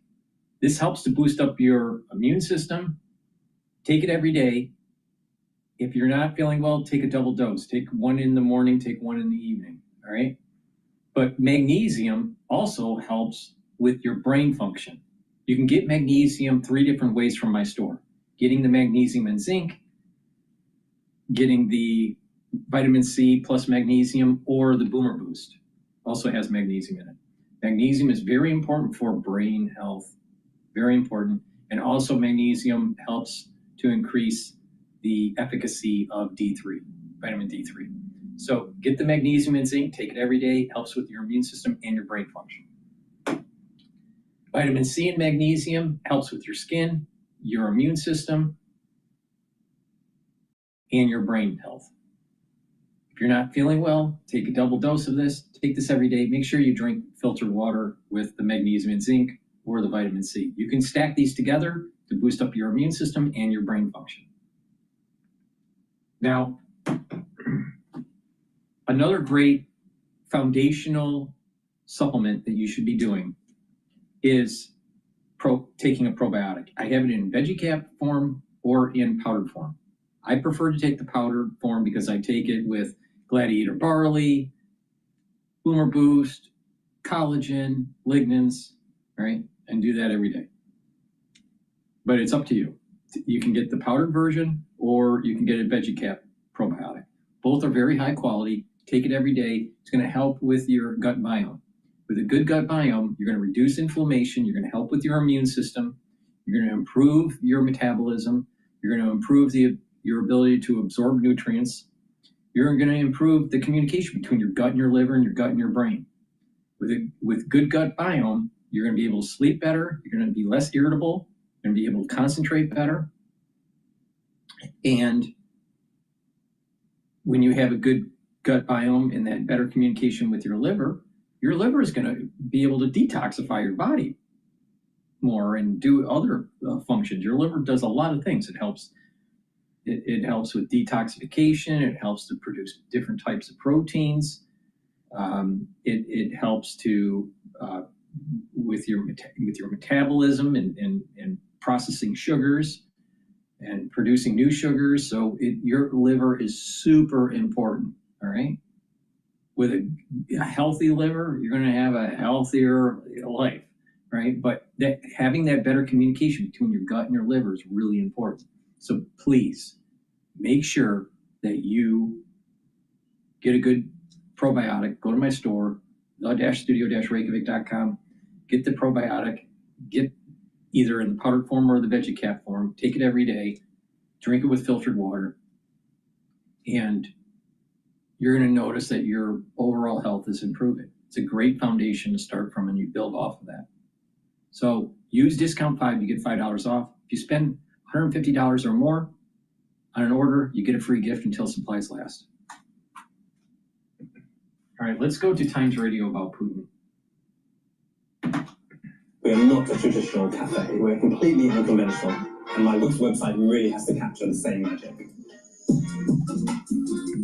Trump forwarded this peace plan, which was basically amounted to a Ukraine capitulation, i.e. Russia gets Crimea, Russia gets all the territory it seized during the war, and then in return, Trump would lift all the sanctions against Russia since 2014, and that sounded very nice to Putin, so he started pretending he was a bit more amenable, but then there was pushback from Zelensky, there was pushback from European leaders, and now there are more sensible proposals coming up which Putin doesn't like, so he's back to sort of offering just a few days ceasefire here and there so that he can keep Trump on side. Russian President Vladimir Putin has announced a temporary ceasefire in the war in Ukraine. It will run from the 8th of May to the 11th of May, the Kremlin said on Telegram. Let's speak to Catherine Belton, investigative reporter for the Washington Post, specializing on Russia. She is the author of Putin's People, How the KGB Took Back Russia and then took on the West. Hello, Catherine. Hi, thanks for having me on. Well, thank you for joining us. Well, what do you reckon is the timing behind this? Well, I mean, it looks that Putin is still under pressure from the Trump administration to show willing, at least, that he's ready for a peace agreement, ready for a ceasefire. But the problem is Putin is not. His administration has been making conciliatory noises. There is certainly no sign at all that they want to kind of stop at the current juncture, especially after Europe intervened last week to support Zelensky, saying there could not be full recognition of Crimea as Russian territory, that there have to be robust security guarantees for Ukraine. So Putin doesn't like any of this. He probably didn't like watching Trump and Zelensky kind of head-to-head at the Vatican over the weekend, where it seems like they finally found some kind of rapport. So he's kind of tossing out another 3-day ceasefire, which, as the UK Foreign Ministry remarked on the previous 1-day ceasefire over Easter, is nothing but a stunt. It doesn't mean anything when it doesn't go on for longer than a day or 2 or 3. So the aim here is what? To get Donald Trump back on side? Yeah, I mean, Putin keeps kind of trying to ingratiate himself, trying to show that he's willing, when actually he is not. I think, they might be ready to scale back some of the longer term moorings, which is like full control of Ukraine, or at least only temporarily, because they think, Trump forwarded this peace plan, which was basically amounted to a Ukraine capitulation, i.e. Russia gets Crimea, Russia gets all the territory it seized during the war, and then in return, Trump would lift all the sanctions against Russia since 2014, and that sounded very nice to Putin, so he started pretending he was a bit more amenable. But then there was pushback from Zelensky, there was pushback from European leaders, and now there are more sensible proposals coming up, which Putin doesn't like, so he's back to sort of offering just a few days ceasefire here and there, so that he can keep Trump on side and at least feign interest in some kind of negotiations when actually he's not really. I don't think we've heard anything from Kiev yet, but what do you think the Ukrainians are going to say? How are they going to respond? Well, I think last time, when Putin suddenly out of nowhere declared this 1-day ceasefire, Zelensky quite rightly said, look, you're just playing with people's lives. This isn't serious. We have offered and backed a 30-day ceasefire, which is much more substantial. And during a 30-day ceasefire, we could actually make some headway on peace negotiations. But Russia refused that, basically hinting that it feared that Ukraine could use that to rearm and reman its troops. And so basically they said no.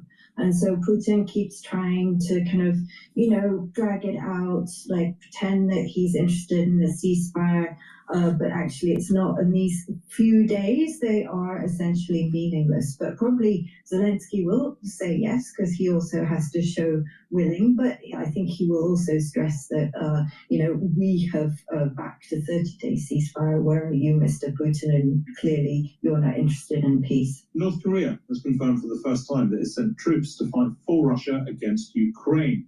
In a report on the state news agency, Pyongyang's military claimed its soldiers helped Russian forces completely liberate the Kursk border region. And President Putin has thanked Kim Jong-un for his help. Joining me now is Jerome Starkey, defense editor at the Sun. Hello, Jerome. Hi. Thanks for being with us. So look, we've known that there were North Korean fighters in Ukraine for months. They've been captured and killed, and we've seen them sort of postings on social media. Why are they starting to acknowledge them now, do you think? Well, it's a really good question, and there's clearly an element of geopolitical theatre about this. You're right, we have known they've been there for months. There've been about 12,000 there. They've been fighting intensively in the Kursk region to push the Ukrainians out. This seems to be two things. One is that most Ukrainian forces have now been pushed out of that swathe of Kursk, or that pocket of Kursk, perhaps they captured that. The battle's not totally over. Most suggestions that Ukraine still holds a sliver of land in Kursk, but not much. Certainly nothing like the 1,300 square kilometers. So in one sense, this is Putin trying to say mission accomplished. but he's also signaling to the world and significantly, of course, to America that he has this allegiance with Pyongyang and that it's been valuable.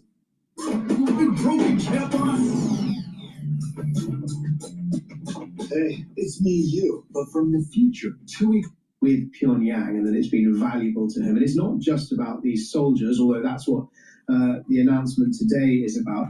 It's also about a supply of artillery shells and munitions. We know that North Korea supplies at least 3 million artillery shells a year and heavy weapons as well, a number of heavy weapons, missiles and sort of armored fighting vehicles. So it's really a reminder, I think, to the West, and particularly as these negotiations appear to stall and Donald Trump's tone appears perhaps to have turned slightly less friendly towards Moscow, Russia signaling that it has this allegiance with Pyongyang. What's North Korea getting out of this? It's a really good question. The concerns are what North Korea wants the most is help with its rocket technology, the really sophisticated equipment and scientific know-how that Russia can bring to aid not just North Korea's nuclear ambitions, but also its conventional weapons. And the weapons that it routinely tests, we see Kim Jong-un ordering these missile launches off the North Korean coast to threaten his southern neighbor. And look, when we first had reports of there being North Koreans fighting in this war, they were reported to be they were poorly trained, they were dying in large numbers, they were cold, they were confused, and so on. Has that changed?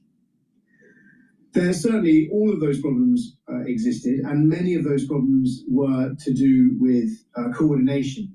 The fact that these two armies hadn't fought together before, the fact that the soldiers spoke different languages and didn't have those standard operating procedures that militaries need when they operate with each other. I mean, even within NATO, which armies that train together all the time, there's inevitably a small amount of friction when soldiers who aren't used to working with each other start working with each other. I haven't seen anything substantial to suggest that those problems went away, although we didn't hear as much reporting of them as the weeks and months went on. And what's the likelihood, finally, of, if this conflict goes on, if the peace deals there and on the cards all fail, as one must think they at least might, and Russia is draining its own population at a rapid rate, is struggling to generate enough troops. What are the likelihood of Russia being able to draw upon foreign troops from elsewhere? Iranians, dissidents, Syrians, other allies? Are there other allies in the wings?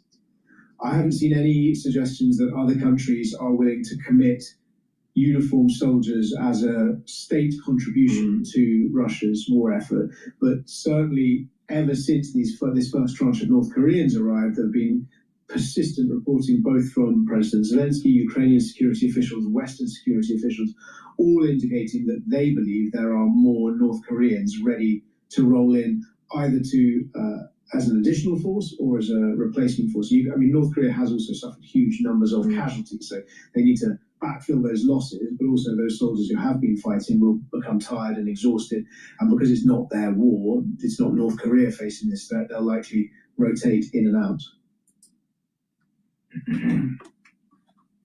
Please go to my store, the-studio-reykjavik.com, and get the structural nano silver toothpaste. This toothpaste has no fluoride. It will whiten your teeth, freshen your breath, help with your gum line, reduce inflammation at the gum line, and with good oral hygiene, you're helping your vascular system and your valves. You're reducing inflammation at the vascular level and at the valvular level. So it's very important to have good oral hygiene. This has structural nanosilver in the toothpaste. It's a very high quality toothpaste. You can't buy anything better than this. Get a few tubes for your household, help support my work, and help support your health. Please go to my store, the-studio-reykjavik.com, and get this very high quality toothpaste.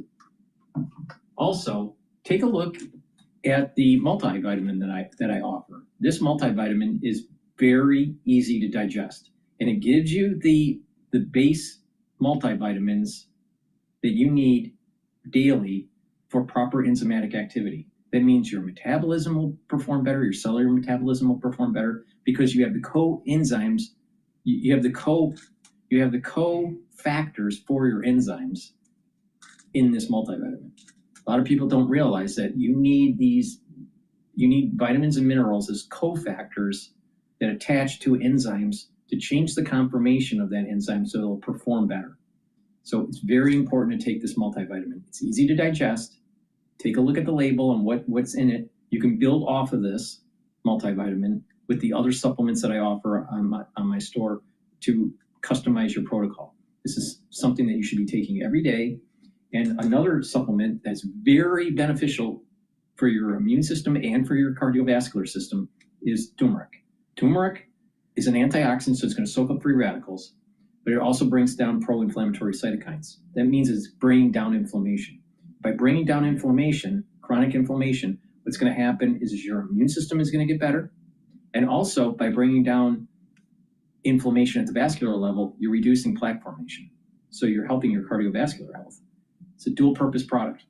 And if you work out, taking turmeric will also help you to recover from your workout. Or if you have joint pain, all right, chronic joint pain, you can reduce the that inflammatory response in the body by taking higher doses of turmeric. So please go to my store, the-studio-reykjavik.com, get the turmeric, stack it with the multivitamin. That's a great stack. You're getting the cofactors for your enzymatic activity. You're helping with your immune system and your cardiovascular system with turmeric, and you're bringing down that chronic inflammation and helping to heal your body. Really important. Please go to my store. Use discount 5. You get $5 off any order. And if you spend $150 or more, you get a free gift until supplies last. Please go to my store, get the turmeric, get the multivitamin, and get the toothpaste. This toothpaste is the best toothpaste that you can buy. All right. Get a few tubes for your household, help support my work, and help support your health. Use the supplements that I use on a daily basis and customize your protocol so you're slowing down the aging process and boosting up your immune system and helping your other systems. Like I just said, by taking certain types of supplements and you're stacking them a certain way, you're actually improving your cardiovascular health and your immune system. All right. With that said, let's take a look at, let's go to Fox Business, the end of regime conduct. Joining me now is the Gatestone Institute Senior Fellow and author of Plan Red, China's Project to Destroy America, Gordon Chang. Gordon, great to see you. Thank you so much for being here. I know you've got a new op-ed out saying that China has folded in the trade war. Tell us more. Yeah, the important thing here is that China, without any announcements, is not collecting tariffs on important goods. So, for instance, some semiconductors, aviation products, industrial chemicals, medical devices, some medicines, and also they're going to expand that list because there are lists circulating in China of 131 items that China may not impose tariffs. So this is going to expand. It means that China is made an important concession, but it's not saying it's making a concession, which is a fascinating insight into the Chinese political system right now, which has become both intransigent and inflexible. Yeah, it's interesting because the president has said now is the time to hit China with these tariffs, given that economy is in a weakened position. How would you assess the Chinese economy right now, and what is the impact of a 145% tariff on Chinese goods coming into the U.S., Gordon? This is interesting because this dovetails into a conversation I had with Ms. Taiwan. Based on her analysis, she thinks that there's an internal struggle within the CCP where President Xi doesn't have full control. And that those key CCP members are also getting pressure from the oligarchs and the business community that China needs to play ball with the US, where it's going to cause lots of economic disruption. So if they are not, because it's all about trying to save face, if they're not going to charge the tariffs on our goods into China, then it reduces that pressure, at least behind the scenes, for this trade war that's starting to to escalate. So they want to de-escalate it. So they're de-escalating it behind the scenes, trying to save face that they're being strong with the people. All right, the average person in China is seeing President Xi as, well, you are supporting the country, you're supporting China. All right. And so there's that optic, but there's also another optic where you have the business community that's going, we're losing sales to the United States because of this trade war, and you need to de-escalate it. So they're in the hopes that behind the scenes they're saving face, and that Trump will start to lower the trade, these trade barriers, these tariffs. And then hopefully that the business community that's putting pressure on the CCP will not have so much economic hardship because of this trade issue with Trump. So there's this dynamic that's playing behind the scenes where President Xi needs to save face to the average person in China, that he's being tough against the United States. But he also has the potentiality of being overthrown by the CCP because of the pressure from the business community, because of the loss of sales to the United States. So this is interesting dynamic that's playing out here. 0.4% pace that they reported for Q1. It's probably contracting, as we can see from the price data from both February and March, which signals that China's in a deflationary spiral. We are seeing underlying indicators that point to contraction, including tax receipts that were down 3.5% for the quarter. That's inconsistent with robust growth. And if China is not contracting now, somehow, it will be contracting very soon. So when you talk about 145 general... It is contracting. It is contracting. They're playing with the numbers, and there's a lot of stress by the business community that this is going to get worse, and that President Xi is going to have to negotiate with Trump. Now, what's interesting is why this stock market isn't digesting this kind of insight. So like right now, the market opened up, but now it's down. The S&P 500 is down 24 points at the moment, and it's hovering at that 5,500 level. And remember what I said for multiple broadcasts here.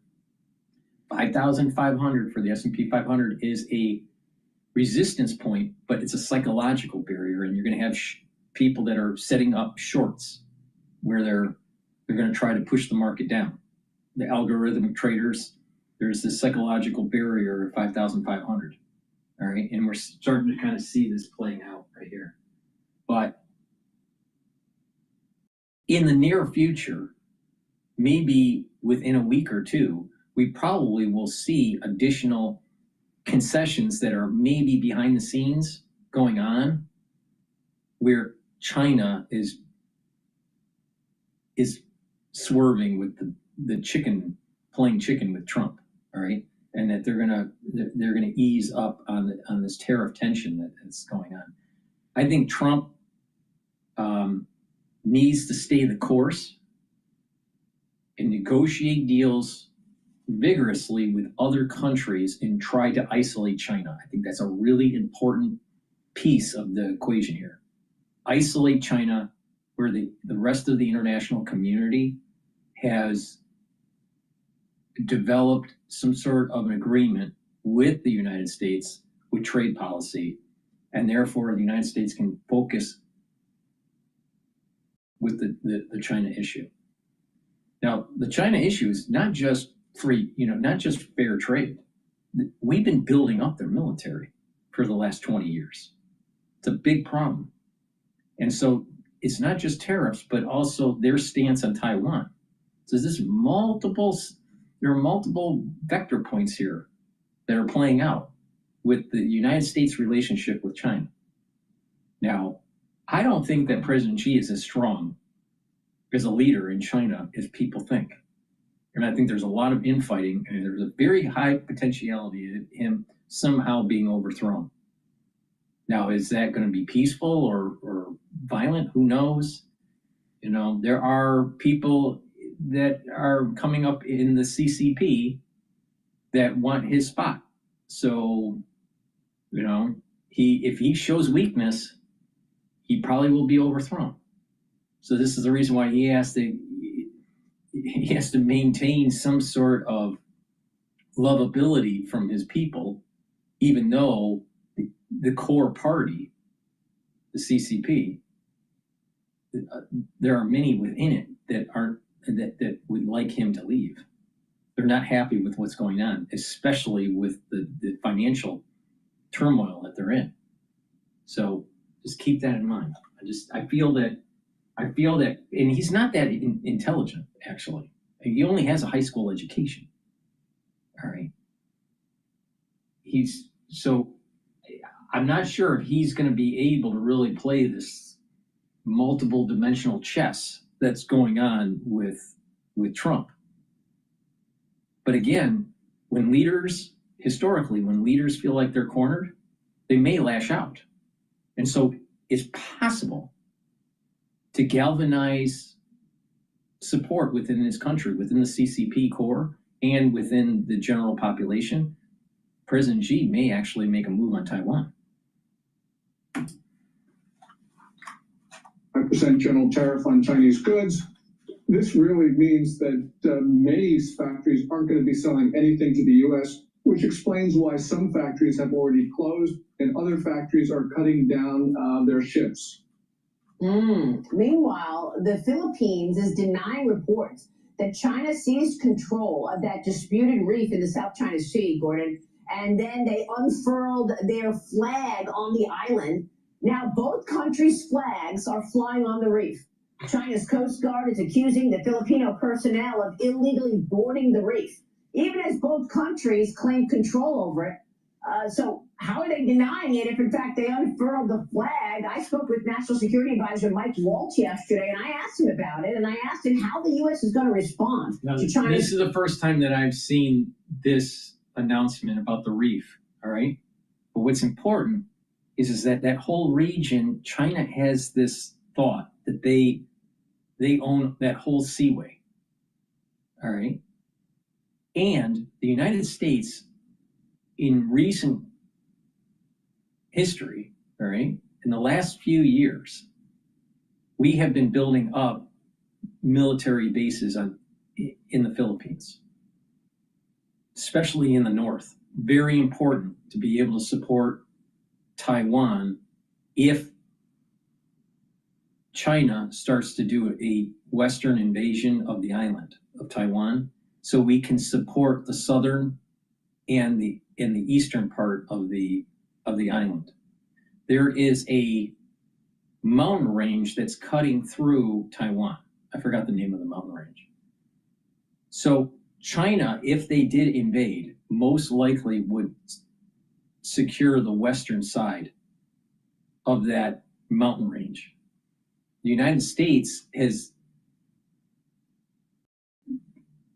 done analysis and simulations where they would protect the southern front and the eastern side of the island, and then eventually slowly cut that invading force off and choke them to death.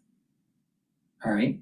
So the Philippines is extremely important for our strategic advantage in defending Taiwan. This is part of the reason why this piece of news is really important here. All right? Question, watch this. But I'm looking at this from a national security standpoint.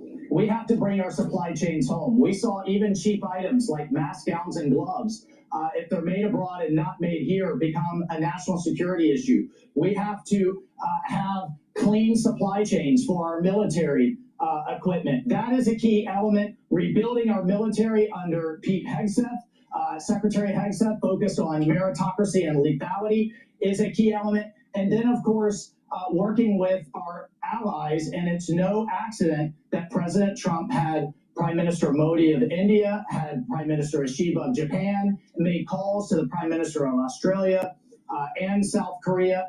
All of those pieces are key elements of our competition with China. Gordon, your reaction? This is really important because at a time when China needs friends, because it's not selling goods to the U.S., it is going out of its way to antagonize not just the Philippines, not just Taiwan, but also South Korea and Australia. And why? Why? Because the United States game theory on this is the Allied forces will be South Korea, Japan, the Philippines, Taiwan, New Zealand, Australia. That's the game plan. All right. So China feels threatened, all right, because of this hegemonic power projection that the United States is doing and aligning itself with these allies, all right? But also China has been hell-bent for decades on trying to bring back in the fold Taiwan. Now, Taiwan happens to make very high-tech chips. Now, their companies are building manufacturing facilities in the United States, but they're not going to move all of that capability. So it's really important to defend Taiwan because some of these chips that are being made are actually in our most advanced weapon systems, in our satellites. And the way we conduct war, if our satellites go down, we can't have the modern warfare that we have. It's all GPS, and all these smart bomb technologies. It's all based on these satellites. So it's really important that we support Taiwan here. All right. So you see that this tariff war that Trump's doing is important to make good deals that are fair for both parties, for Japan, for South Korea, for Australia, for New Zealand, for the Philippines, maybe even for Vietnam. And by doing that, you're isolating China more. The more we isolate China economically and militarily, the better off we will be when the war does come. And I believe it is a when, not an if.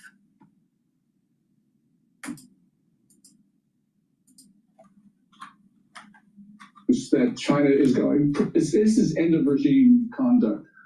Because, Xi Jinping, he can't appear to be giving in to the U.S. He has configured the Chinese political system so that it is hostile. And also, because he's been making the claim that China has surpassed the U.S., he can't look dependent on trade with the U.S., and he certainly can't look like he's talking to the U.S. under pressure.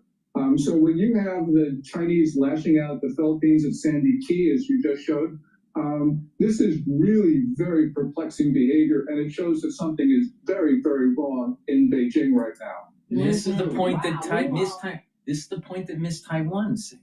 All right, she's analyzed this for a long time. She's saying that President Xi has problems within the core of the CCP, and not only that, the economy sucks. So you have business owners that have a lot of power in China, pushing back on President Xi. Now, not that long ago, back in 2016, 2017, 2018, there were stories about very wealthy business owners within China mysteriously disappearing or going to jail or whatever, right? Being prosecuted. Because President Xi was feeling the pressure of these elites in the media, either in music or in film or in business, like Jack Ma, where he felt as though they were too powerful and he had to cut them down. to try to consolidate power. And so now you fast forward to 2025, when this was happening, let's say in 2018 or 2017. You fast forward to 2025, these powerful people remember, this elite class remembers what President Xi did, all right? So there is this chipping away at the power of President Xi within the CCP. And then you have a part of the population that is upset economically, and they take it on President Xi. And there's others that are major stalwart supporters of President Xi. So, but he's trying to navigate through this problem. All right. This is why I'm saying that there seems to be, taking the information that what Miss Taiwan's saying, and taking the information that some of these other think tank gurus on China are saying, we're increasing the probability of President Xi feeling as though he has to go in and hit Taiwan and take it over to consolidate his eroding power in China.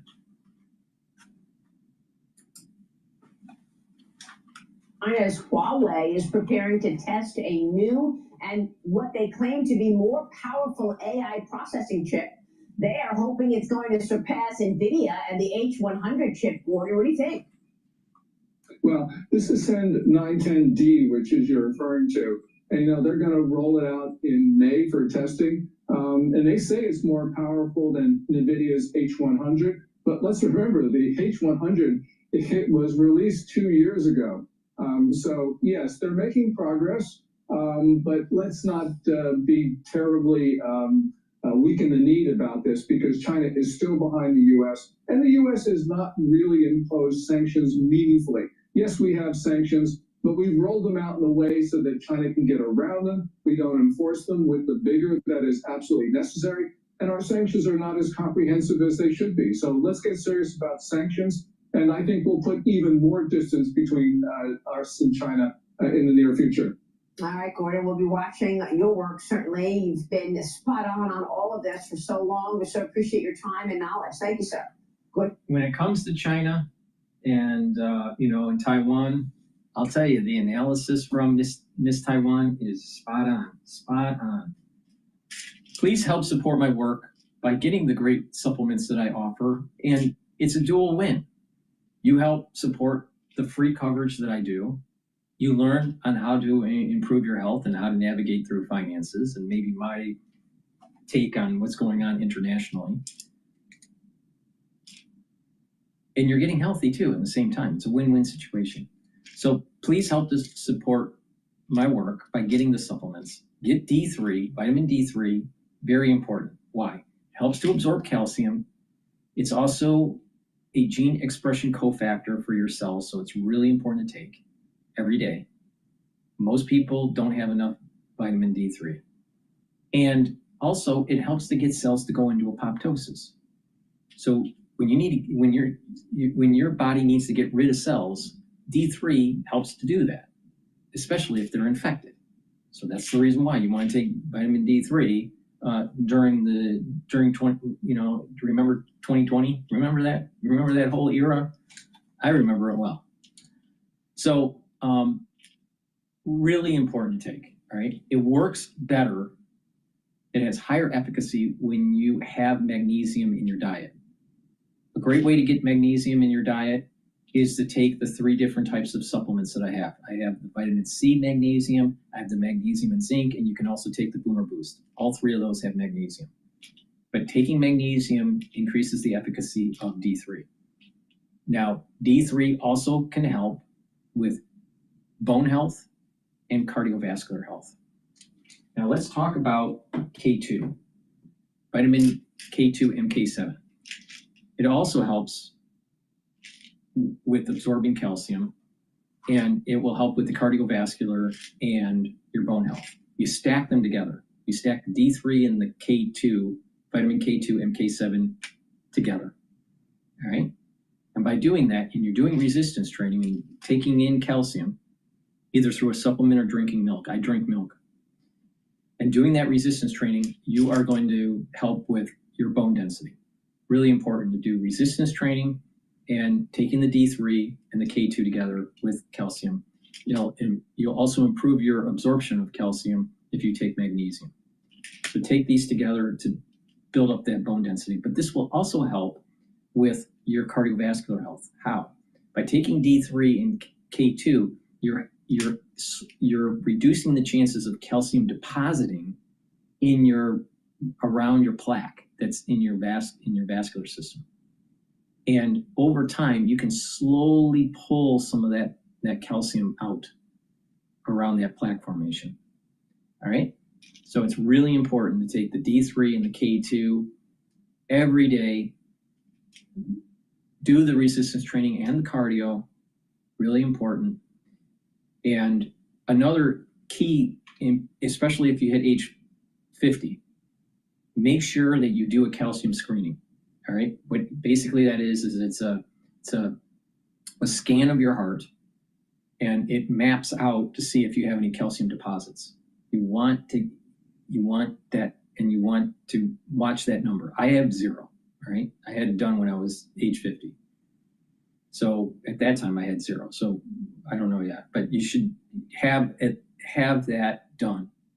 And every 5 years, you should have another one. All right. And that way you're tracking to see how the calcium is building up, if it's building up. To reduce that number, you want it 0. Ideally, it's at 0. I have 0. All right. But that's through diet, exercise, and proper supplementation. All right. Very important, cardiovascular, maintain a good lipid profile, maintain a good total cholesterol, and take the proper supplementation to make sure that you're not getting that depositing of calcium. Right? And you can pull some of that out, and you're reducing the chances of other calcium depositing by taking the vitamin K2 and the D3. Right? But remember, D3 works better when you take it with magnesium in your diet. Now, another great supplement that I have is nattokinase. Nattokinase will help to break up clots because it's fibrinolytic, but also nattokinase will help with that lipid profile that I was talking about. By improving your lipid profile, you're reducing plaque formation. You want to bring down your LDL levels and increase your HDL levels, so you have a good total cholesterol lipid profile. But nattokinase will help with that. All right, you stack nattokinase with the K2 and the D3, and that's a powerful stack for your cardiovascular health, and then you get a dual benefit. If you do resistance training and you're taking in calcium, guess what? You're also improving your bone density too. Now, nattokinase does not help with bone density; it helps with the cardiovascular. But the point here is that by taking the D3, the K2, and the nattokinase, you're targeting you're targeting 2 systems. You're targeting your bone system and your vascular system. So use discount 5, you get $5 off any order. If you spend $150 or more on an order, you get a free gift until supplies last. Please go to my store, help support my work, and better yet, support your health by following my advice and stacking these supplements the way I'm telling you to stack them. This is what I do. And guess what? I don't look like I'm in my 50s, all right? I would like to say that I look like I'm in my 30s, but I'm definitely not I definitely do not look like I'm in my 50s. So please, follow my lead. I know what I'm talking about on this. I do what I say, all right? A lot of people just say something, but they don't do it. They'll go to, they'll go and, say they're a health nut, they're really healthy, and then they're constantly at McDonald's eating, a Big Mac. Just follow my lead, and you're going to get healthy. Please go to my store, the-studio-reykjavik.com. All right. Balance of Power is going to be coming up pretty soon here on Bloomberg. The conclave to elect new pope is set for May 7th. And let's just do a market update. The S&P 500 is trading at 5,483, so we're below that psychological barrier of 5,500 right now. Right, so right now the S&P 500 is almost 41 points down. VIX is starting to elevate. It's back up to 26.17. Euro USD is trading at 1.13. Oil is trading at 61.86, so it's trading lower. BITO is trading at 20.37, so Bitcoin's going down.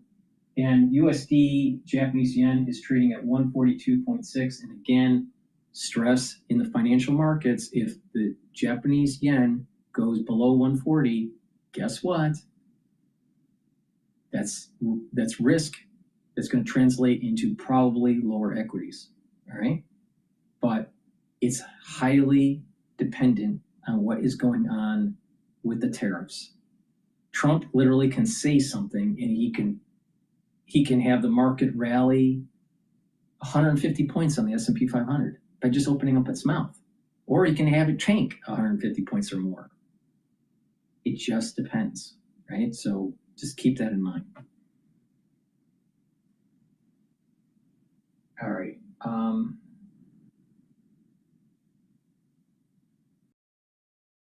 I don't know what's going on here. Trump issues warning after Colorado nightclub raid.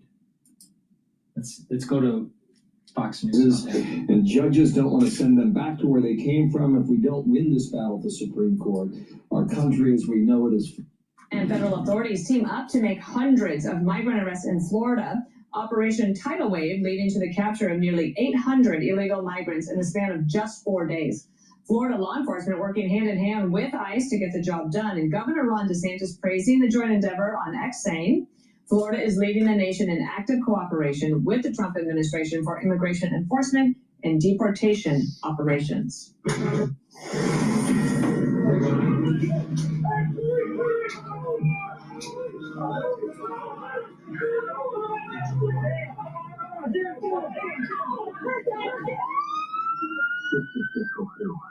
This is something else, and this video goes on and on. This is 3 a.m. Sunday morning, Colorado Springs. In the end, there were about 300 people inside, about 100 said to be illegal arrested. Over the weekend, massive multi-agency raid at this underground nightclub. Rob Murphy is the principal deputy administrator of the DEA, which led the operation. Rob, good morning to you. Nothing good happens at 3 a.m. I want to read you the president's post on X, and I want you to tell us everything we need to know. Here we go. Big raid last night. Some of the worst people illegally in our country, drug dealers, murderers, other violent criminals of all shapes and sizes. And judges don't want to send them back to where they came from if we don't win this battle at the Supreme Court. Our country as we know it is finished. It will be a crime-ridden mess. Make America great again, end quote. Rob, take me to Colorado Springs. What happened? Why the raid? How was it carried out? What was the net result? Good morning, Bill, and thank you. Yes, 3 o'clock Sunday morning, this club was well known to law enforcement. We had numerous complaints over the last 2 years, violence, everything, drug trafficking. We knew what was going on there. We expected to find mostly illegal aliens inside the club. So there was a planned investigation for over a month. DEA did surveillance, controlled buys, everything else to develop what we needed. We knew that there was going to be armed personnel inside, security personnel who were actually active duty military.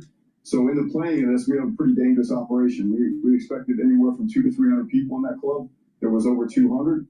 We showed up pretty strong, all of our law enforcement partners, DEA, every federal agency, a lot of state and locals, and we made sure that we were able to contain safely everybody in there. Not everybody was in there doing illegal things, but the majority were. It resulted in about 115 illegal aliens that we've identified so far, and there were 17 active duty military, some of which were working at the club as armed security. Rob, this could have gone sideways. It's 3 o'clock in the morning, dark of night. Your men and women show up armed, and you don't know what's inside. How many members of TDA were arrested, or other gang members that were illegal? We're still working on the exact numbers. I know we've identified at least one Sinaloa cartel member. There were definitely MS-13 and TDA members. We're still working on the exact numbers. You're absolutely right, though, Bill. This was a potentially very dangerous operation. When we went in, somebody unknown to us sprayed bear spray, trying to prevent or hinder us from doing our operation. As you can see in the video, people ran in every direction, especially the people that are in there illegally, had nothing to lose. They were going to try to do everything they can to get out of there. We knew that there was arms, active duty military in there providing security. That gave a level of caution, and that's why we showed up with the president. We had over 300 law enforcement personnel, all working towards making this community safe. And from an tactical operational standpoint, it could not have gone any better. Wow, how'd you keep it quiet? I wonder, because sometimes the word gets out and things leak. I mean, remember what Derek Maltz said, a DEA administrator, said Colorado's ground zero is some of the most violent criminals in America. The command and control for TDA and the entire United States of America is right here in Colorado. Why Colorado? How do you answer that? You know, I don't know. I can't answer that. I mean, listen, they're all over the country, and it's ground zero where you live if you've gotten there. So our job in law enforcement, we've been tasked of getting these people out of the country. We have enough homegrown criminals. We don't need to import any. And we, since January 28th, law enforcement is working day in and day out to get especially the illegal criminal out of the country. It makes it easier for us, thin the herd, and we can get back to doing, making the community safer and working about the ones that are here legally. Seems to me that the Douglas County Sheriff, Darren Weekly, cooperated in a significant way. He did. And is that right? He did, and he was very vocal about it. Yeah, he did, and he was very vocal about it. So thanks for coming on, Rob Murphy. I guess there's more to come. And when there is, let's hope it goes. Yeah, this is not over. We're still, we agree with it. We agree on that. And again, men and women are doing everything they can to get these communities safer. Something else. Rob Murphy, thanks for coming on. More to come. We'll see when it happens and see how it goes. Thank you, sir. Please go to my store, the-studio-reykjavik.com, and get the structural nano silver gel. Structural nano silver gel, you can get it in two different ways, in the tube form or in the quick dispenser form. Make sure you have some at work and some at home. You never know when you need it. It's a dual purpose product, all right? You can use it as a daily skincare. You can use it as an aftershave. It'll help to soothe your skin and reduce that razor burn. If you're not feeling well or you're around people that are not feeling well, put it on your hands, around your mouth, around your nose, around your eyes, around your ears, lightly coat your nostrils, and they'll stay active for 5.5 hours. If you're by an area where there's fires, like in California or in the states surrounding California, or even recently we had a fire in New Jersey that was affecting New York City, by putting some of the structural nanosilver gel in your nostrils, you're helping to be able to capture some of those particulates, and you'll be able to breathe better, especially at night. Now, if you are not feeling well and you have a lot of drainage, nasal drainage, putting the structural nanosilver gel in your nostrils will help to dry that up and slow down that drainage. And actually, a lot of people that have that stuffiness and that drainage, you have a soreness in your nose, the structural nanosilver gel will help with that soreness and kind of alleviate some of that inflammation. So it's a dual purpose product. It's very high quality, right? You should have some of this available at work, at home. You never know when you need it. If you have a cut, an abrasion, or a minor burn, put it on that lesion. It'll help to heal it quicker. So please go to my store, get the structural nanosilver gel, either in the tube form or in the dispenser, or both. It's up to you. But both are very high quality. Use them the same way. Dual purpose. Please go to my store, the-studio-reykjavik.com. All right, let's go to balance of power now.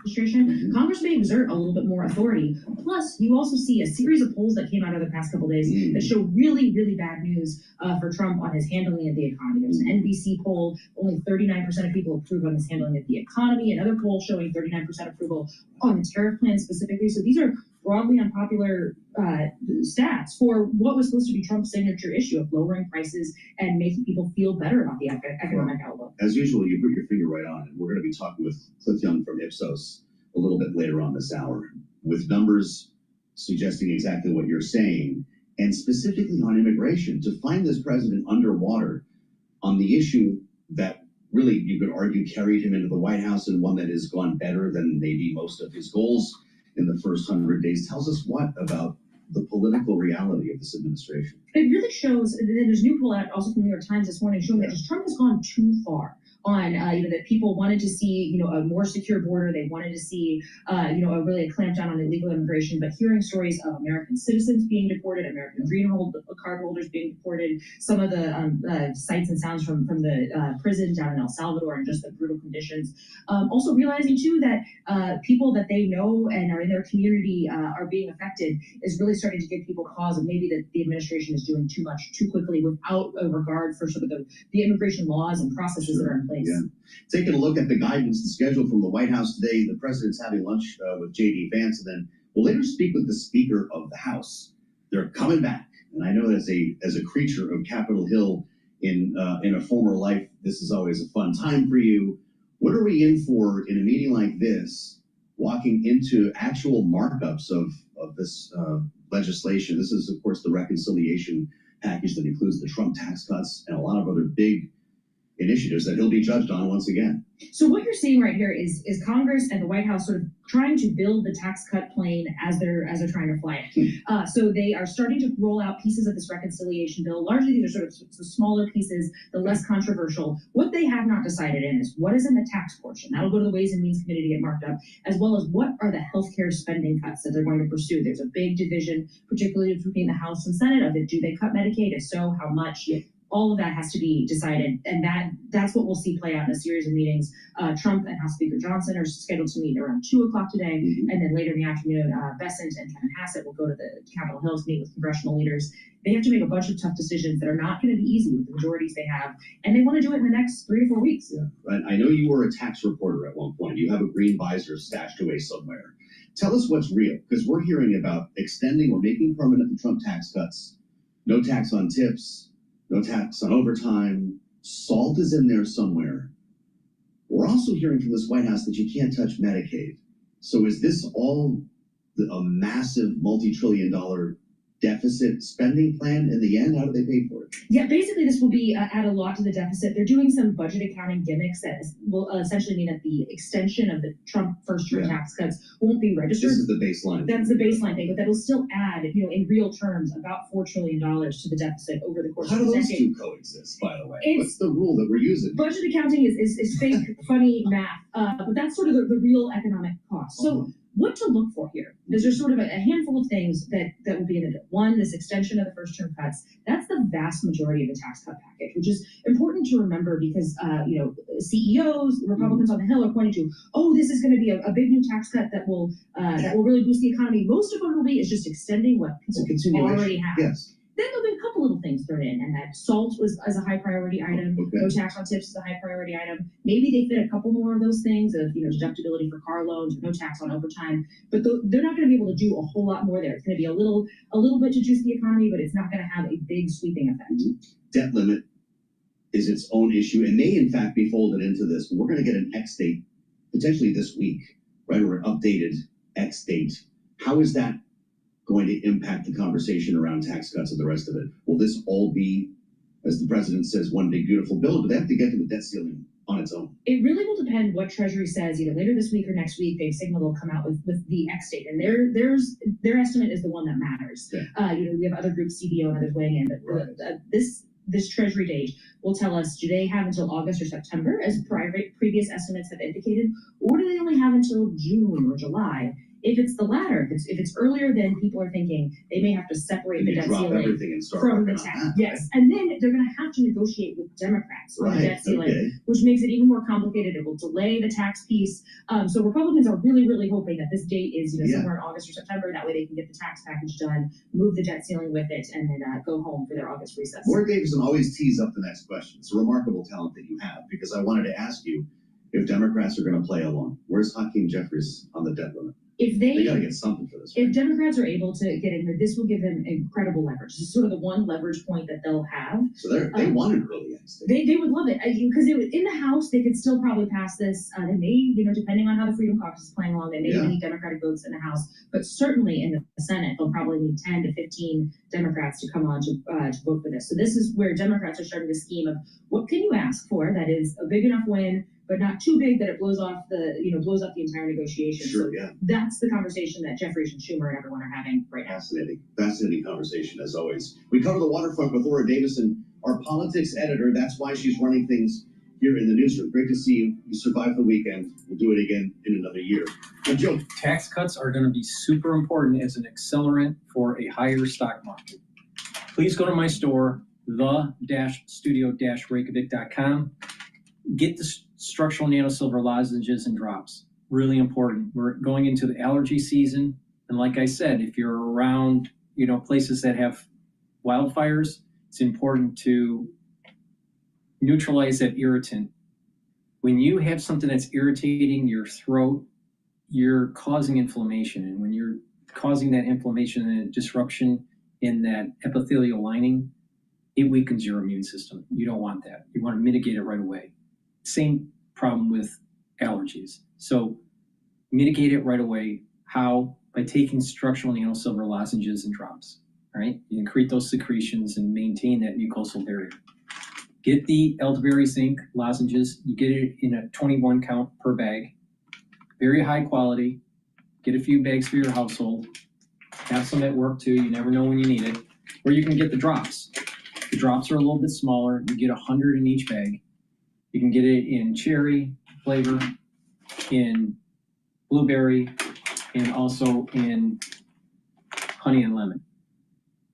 Get a few bags for your household, have some at work, and the moment that you have that irritation, or you're not feeling well, or you're in an environment where the air quality is bad, use these regularly, really important, and maintain that mucosal barrier and the health of the epithelial lining, especially in your oropharynx.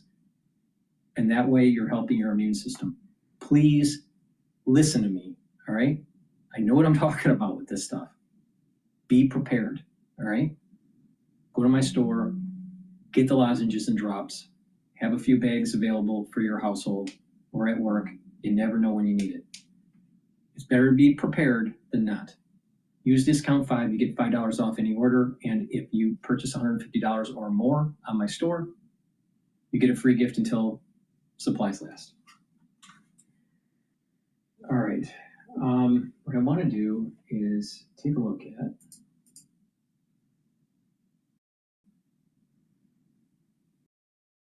Putin announces 3-day ceasefire in Ukraine, from May 8th. Breaking news this morning, Russian President Vladimir Putin announcing a 3-day ceasefire with Ukraine and calling on Kyiv to do the same. It comes just days after President Trump met with Ukrainian President Volodymyr Zelensky on the sidelines of Pope Francis's funeral. After that meeting, President Trump got on Truth Social and said there was no reason for Putin to be shooting missiles into civilian areas, cities, and towns, which is what they have been doing throughout the war. CNN's Matthew Chance joins us now from London. Matthew, do we have any sense here of whether the Ukrainian president is aware of this, and if he's saying anything about Russia's call for a ceasefire that we know they have broken in the past? Now, what's interesting is she sounds like she has a problem with her throat.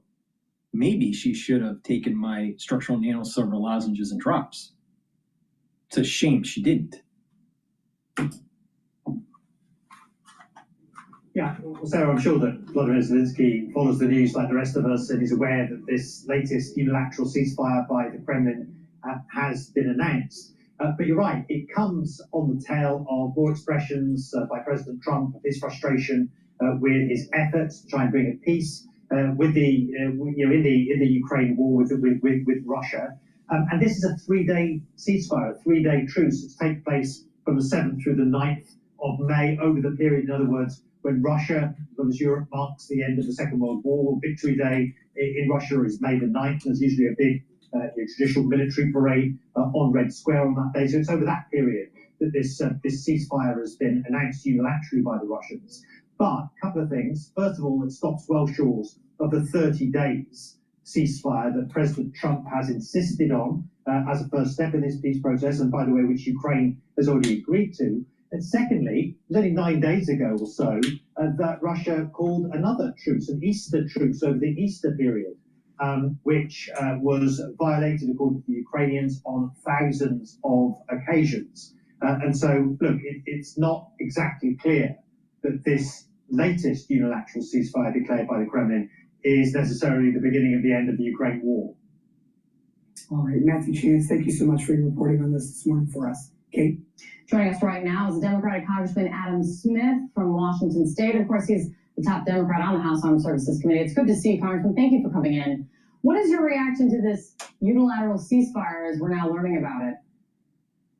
At this point, there's no reason to believe it. As your reporter just pointed out, the same thing was said over the Easter period, and there was no effort whatsoever by Russia to adhere to it. So it's likely just a PR campaign, but we'll see. We'll see whether or not he holds to that. But the real big message here is it seems like President Trump is finally realizing what everybody else in the world knew for years, and that is that Putin is going to push this war as hard as he can unless you stop him. And it has really hurt the process to get to peace that President Trump has put all the pressure on Zelensky. He sent a very clear message to President Putin from the start of Trump's administration that if Putin just holds out, eventually President Trump will abandon Ukraine. And that incentivized Putin to keep going forward instead of putting the pressure on Putin to force him to the peace table.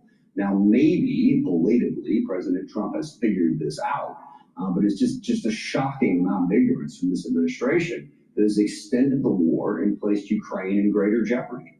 I was going to ask you what you're hearing from your sources and contacts with European allies, with that image of the president's knee-to-knee in St. Peter's Basilica for the Pope's funeral, the way Trump is now talking about it, coming out of it, and when he landed back in the States on Sunday, do you truly think there is a shift now from the president in his perspective in terms of a better chance that this ends well for Ukraine? I doubt it, but I think the way I would characterize the way Europeans and others who strongly support Ukraine have reacted to this, it's a tiny sliver of hope in what has been a dark few months from this administration. And actually, Vice President Vance has been the worst on this. He has sent the signal over and over again that we're not going to continue to support Ukraine. So I think what you saw and what you've probably heard now from Europeans and others who support Ukraine is just that tiny sliver of hope that maybe at some point President Trump is finally going to get what's going on and react accordingly, but it's early. And we'll see. We'll see if the ceasefire holds. We'll see if President Trump's administration actually is willing to put pressure on Putin to force him to the peace table. It's a sliver of hope, but there's still a lot that we have to learn about where it goes from here. Let's stay on this with former United States Ambassador to Ukraine, William Taylor. It's good to have you, William. Thank you for joining us, Ambassador. First, I want to get your reaction to this announcement by the Russian president, this 3-day ceasefire. Your initial thoughts? My thoughts, Becky, are the same thoughts that others have had, which are that the Russians don't adhere to ceasefires. They keep fighting. They keep shelling. They keep attacking Ukrainian cities. This is likely no different. And we know that President Trump and President Zelensky have offered President Putin a ceasefire, comprehensive ceasefire, air, land, and sea, for 30 days. And President Trump made that offer to President Putin, and President Putin said no. So you got to be a little skeptical of this ceasefire on the part of President Putin today. Okay. You chose nursing because you wanted to help others. Now you're choosing an MSN or DMP because you want to help yourself too. Post University offers accredited graduate programs in nursing. Okay. So why this announcement very specifically now? The world saw the image of President Trump, of course, sitting with the Ukrainian President Volodymyr Zelensky before the Pope's funeral this weekend. That was splashed across social media. Any sense that this may have motivated Putin to take this action now? I think so. I think there are probably two things. One, he does have this May 9th Victory Day coming up. But the second thing is exactly what you said.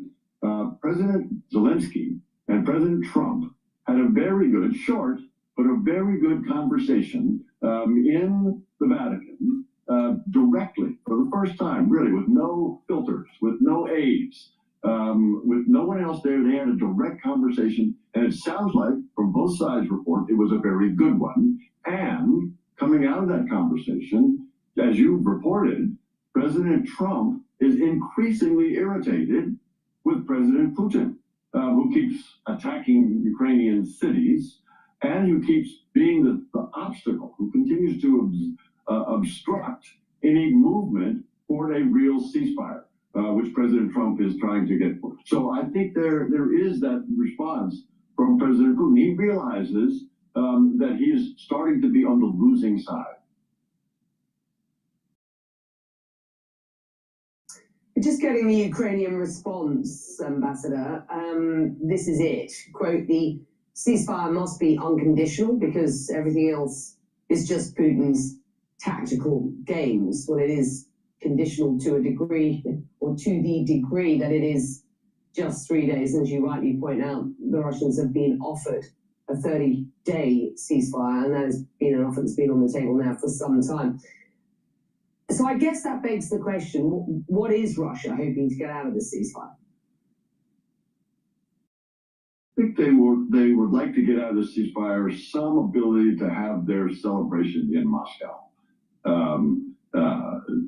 The celebration in Moscow is on Victory Day.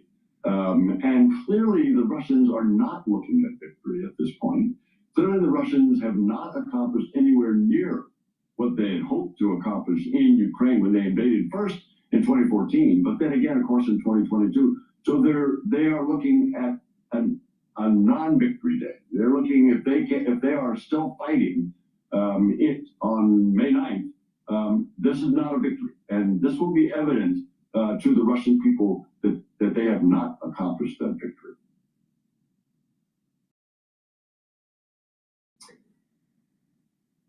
On the point of claiming some sort of victory, would you expect President Trump to likely claim such for himself? How do you think, or how are you hearing at this point, that this offer from President Putin is playing out in Washington? With skepticism. Again, the Americans, the United States administration, has a proposal, which, by the way, Becky, they may be modified. They may be making some changes to this proposal that we've seen last week, based on input that they've gotten from the Ukrainians and from Europeans in London last week. There's some good suggestions that came, and there may be a change, again, based on a growing frustration with the Russians. There may be a change in that proposal. So that's the proposal that they would like to move forward on. This would give President Trump, if he can pull off an agreement that is satisfactory to the Ukrainians and to the Europeans, if he can push Putin to that kind of a solution, that kind of an agreement, that would be a victory for President Trump. Okay, well, we are not there by any stretch at this point, at least not from the Kremlin's perspective. I don't know, that her interviewing him, the general or the whatever it was, I don't know, it was a little, she seemed unprepared. Please go to my store, the-studio-reykjavik.com, and get the Goodnight Formula. The Goodnight Formula is going to help you sleep regularly. It's important to take every day. And with good, proper sleep, you're going to be able to detoxify your body. You're going to be able to consolidate memory. And you're going to be well rested. You're going to have more energy. Now, why is that important? All right. If you are chronically sleep deprived and you're not going into 3 cycles of REM sleep and deep sleep, you're not consolidating memory. You're losing memory cells. All right. And not only that, you're building up toxins in your central nervous system that will lead over time to cognitive decline. Now, chronic sleep deprivation can lead to early onset of dementia. So you don't want to, and not only that, it will speed up the aging process. So you want to have proper sleep, very important. So please go to my store, get the Good Night formula, take it every day, and get into those 3 cycles of REM sleep and deep sleep to detoxify your central nervous system, to be well rested in the morning, and to consolidate memory. Now, Myotrol is also a great supplement to take, especially if you're 40 years of age or older. Why? When we get older, we have a harder time to build muscle and to maintain muscle mass for males and females. Myotrol will help to build muscle and to maintain muscle and to maintain the health of the mitochondria, and you need lots of energy to maintain muscle. When you get older, you start to decline in activity, your genes express differently. It's called methylation. There's a different methylation pattern that takes place when you get older. And some of the genes that are silenced or less expressed are genes that help to build muscle. So when you get older, this is part of the reason why you atrophy. But if you have energy and you're moving around, you're maintaining muscle and you're gaining muscle. But also, if you do a anti-aging protocol, you're slowing down the methylation process that happens, all right? Especially at key points in your life. So take Myotrol. It has flavonoids, lignans, and polyphenols that will help with the gene expression to build muscle and to maintain muscle. Take it every day and do weight training. Very important. Now, this stacks well with Gladiator barley. Gladiator barley is a high-density protein to help with strength. And also, take Myotrol if you're an athlete. If you are younger or older, you would benefit from Myotrol, because what will happen is it'll allow you to build that strength and that endurance for your sport. And because of the lignans in this, it will help to bring down that inflammation and you recover quicker. So please take the Myotrol if you're 40 years of age or older, or if you're an athlete younger or older. Myotrol you would benefit from. It stacks really well with Gladiator barley. Please go to my store and get the Myotrol. So, Good Night formula, help with your memory and to be well rested and detoxify your central nervous system. Myotrol to build muscle. Please go to my store, the-studio-reykjavik.com. Use discount 5, get $5 off. Spend $150 or more on an order, you get a free gift until supplies last.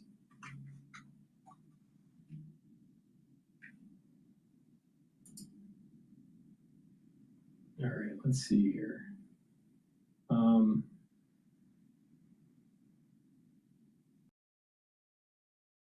Trump optimistic about possible nuclear deal with Iran. U.S. and Iranian officials concluded their third round of nuclear talks. They've agreed to meet again next Saturday. President Trump seems optimistic. Roll tape.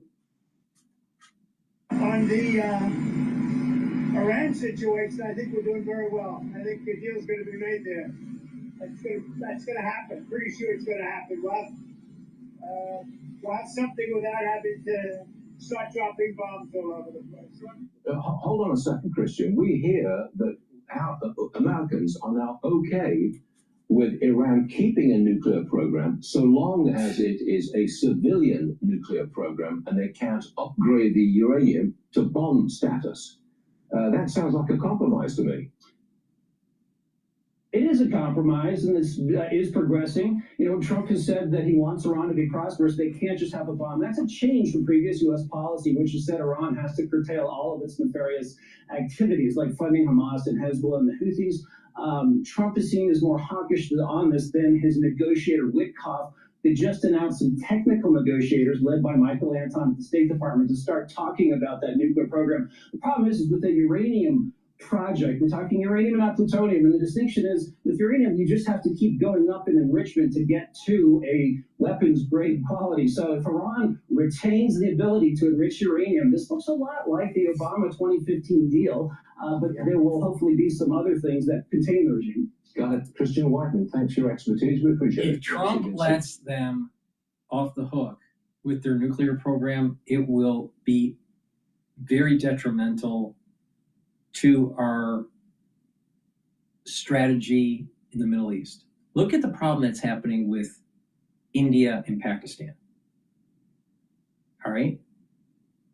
And the threat of nuclear exchange between them. And that's a relatively stable situation, even though recently there's been some surge of violence between the two countries. But under a theocratic regime of Iran and the problems between the Sunnis and the Shias and Iran and Israel, you really think that Iran having a nuclear weapon will make it more stable in the Middle East or less stable?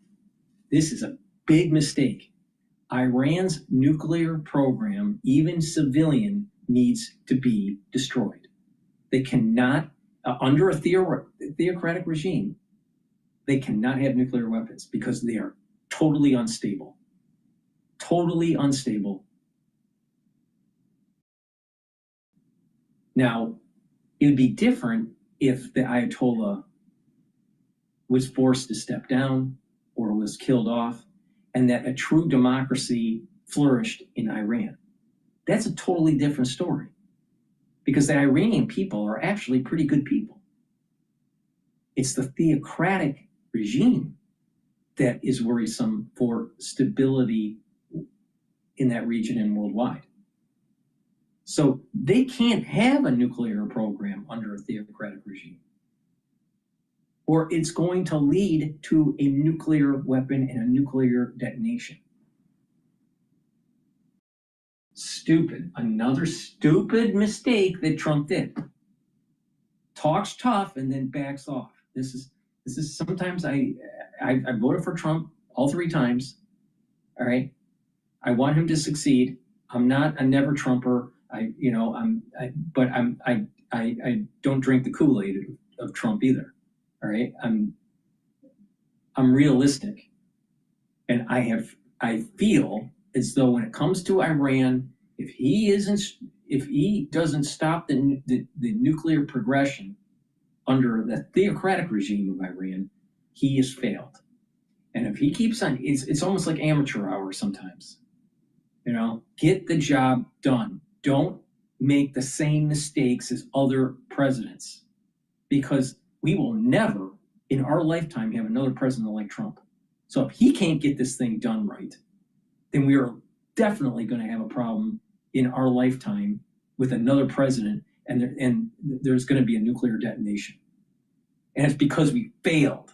We failed, and we kicked the can down the road. Stupid. Absolutely fucking stupid. Please go to my store, the-studio-reykjavik.com. Get the Boomer Boost. This has 68 nutrients. This targets multiple systems. It targets your heart, your vascular system, improves it. It helps with your brain function, helps with building muscle and strength, boosts up your energy levels and your metabolism. You will lose weight by taking Boomer Boost. You can take a look at the extensive nutrient profile on the screen here, and you can also read the label on my website, the-studio-reykjavik.com. I take this every day. I take it for my lunch. So you should take it for your breakfast or for your lunch, not both. Breakfast or lunch. You get a big scooper, mix it with soft foods, filtered water, milk, a smoothie, however you want to take it, all right? But take it every day. Take it once a day. If you work out, you can take it for your pre or your post-workout fuel source. All right, so if I was still doing triathlons, I would have taken this as a fuel source. Right, it's probably after my workout. So but it wasn't available when I was doing triathlons. But the thing is that this is great stuff. Now, you're going to notice the benefits of taking this within 72 hours. You're going to have more energy, and it's going to be a steady burn of energy throughout the whole day, no spiking. You're going to be well rested. You're going to be able to concentrate, so that brain fog will go away. You'll be able to have more vitality throughout the day. And you'll also notice that you're getting strength gains when you're working out. Now remember, all 4 modalities are important. Weight training, cardio, stretching, and balancing exercises, all very important. So please go to my store and get the Boomer Boost, and you'll lose weight. And you're gonna help control your blood glucose levels. Very important, right? But you can also take it separately or with Gladiator Barley. Now, what is Gladiator Barley or the heirloom barley? There's 2 types that I have. They're both high density protein. You can't get this at Whole Foods or at the grocery store. This is very high density nutrient barley. The heirloom barley will help to detoxify your body, bring down inflammation, which is very important for your cardiovascular system, for your brain function, and for your immune system. And also, it soaks up free radicals with superoxide dismutase. You get a big scooper, take a half a scoop or a full scoop each day, take it the same way as you would take the Boomer Boost. Or you can take the Gladiator Barley, which is what I do. And Gladiator Barley, you get all the benefits of heirloom barley, the detoxification, the reduction in inflammation, soaking up free radicals with superoxide dismutase, but it also helps to build muscle. So to build muscle and do that resistance training, if you're in a sport, this will help you to improve in your sport. This stacks really well with Myotrol. Remember what Myotrol does is it helps with the gene expression to build muscle and to maintain muscle. And you can stack either barley with the Boomer Boost, either the Gladiator Barley or the heirloom barley. But by stacking it, you get the max benefit. You can take them separately. You can take just the barley or just the Boomer Boost, but it's better to take them together. You will save money by following this protocol instead of spending the money that you normally would for breakfast or for lunch, right? If you're taking this for breakfast or lunch, you're losing weight and getting healthy and speeding up your metabolism and helping with these different organ systems, your musculature, bringing down inflammation, you're helping with your cardiovascular health, your brain function, right? By doing this, you're going to save money because you're going to be spending more money on your breakfast or your lunch typically than the cost of the barley and the Boomer Boost. This is a month's supply. So you're going to save money, you're going to lose weight, you're going to help control your glucose levels, you're going to have energy, you're going to slow down the aging process, and you're helping to target multiple systems for your health. And you're going to start noticing the benefits of this within 72 hours. So please go to my store, the-studio-reykjavik.com, get the Boomer Boost and get the Gladiator Barley, the Boomer Boost or the heirloom barley, or take them separately. It's up to you. But the thing is that you get the max benefits if you do the Boomer Boost with the barley. Now, I have created a box called the Longevity Boost Box that is at a lower price point, and you get the Boomer Boost and your choice of Gladiator or heirloom barley. Or you can buy them separately. It's up to you. Use discount 5, you get an additional $5 off. And by the way, I've lowered my prices on many of my supplements. So please help support my work, the-studio-reykjavik.com. Spend $150 or more, and you get a free gift until supplies last. There's lots of ways to be able to stack this stuff that I've been telling you to target your body, lose weight, get healthy, help with your heart, help with your brain function, help with your immune system. Slow down the aging process, really important. But you got to do it. If you do it every day, you'll see huge benefits within just 1 year. You're going to see radically feel differently. right? You're going to feel differently taking boomer boost within 72 hours, for sure, all right? But the thing is that if you start doing this for a year, you're so much farther ahead because you have these compound effects. Please take my advice, stack these supplements the way I'm telling you, and you will benefit.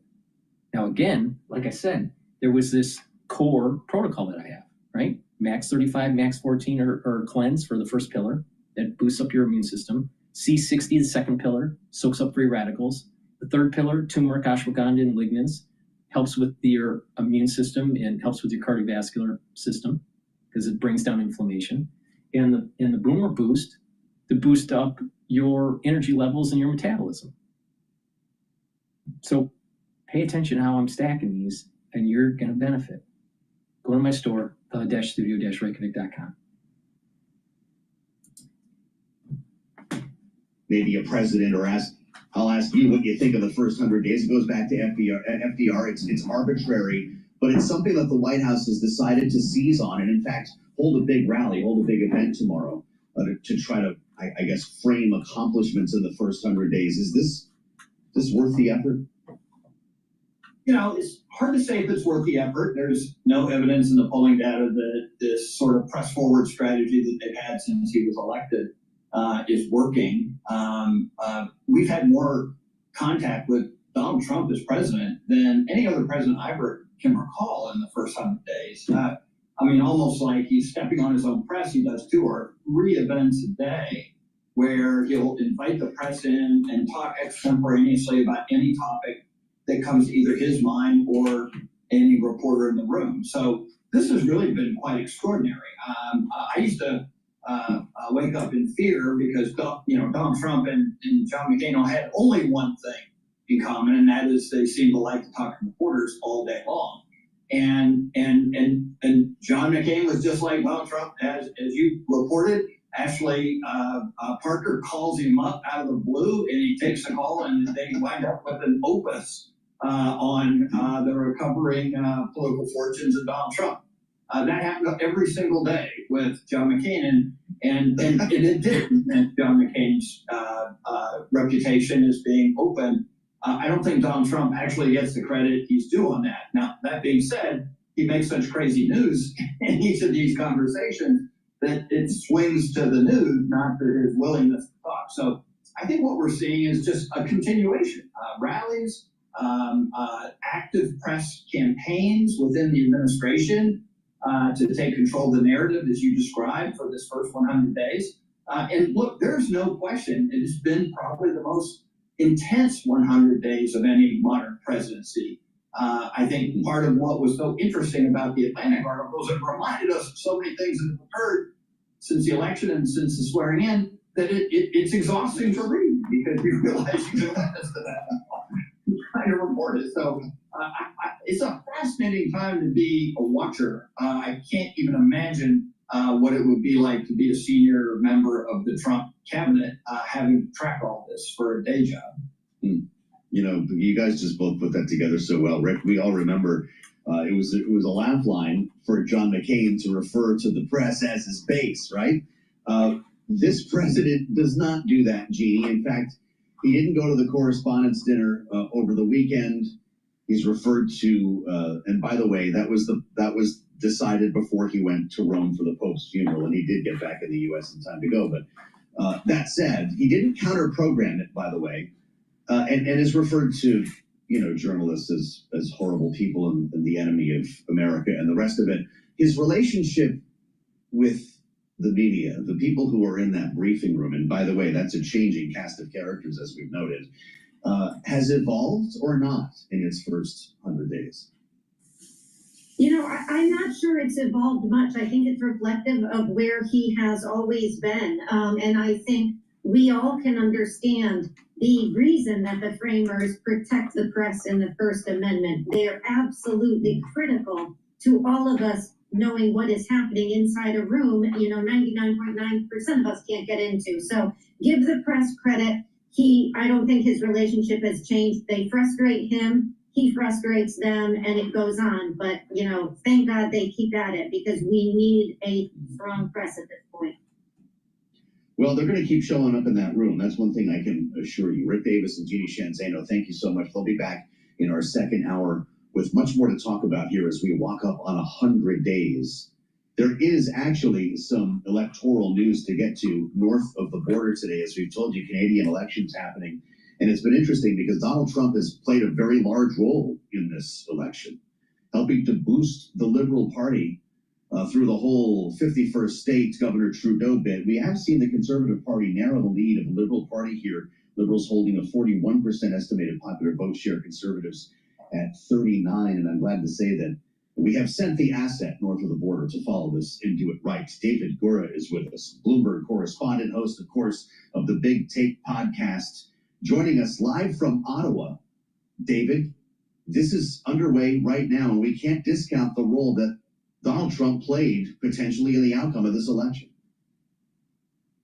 He's played a huge role, and you look back over this recent history, this seemed like it was the Conservatives' election to win just a few months ago, and then Donald Trump returned to the White House and began to spout off in the way that you've described, Joe, talking about Canada's potential 51st state and really calling into question that longstanding economic and trade relationship between the U.S. and Canada.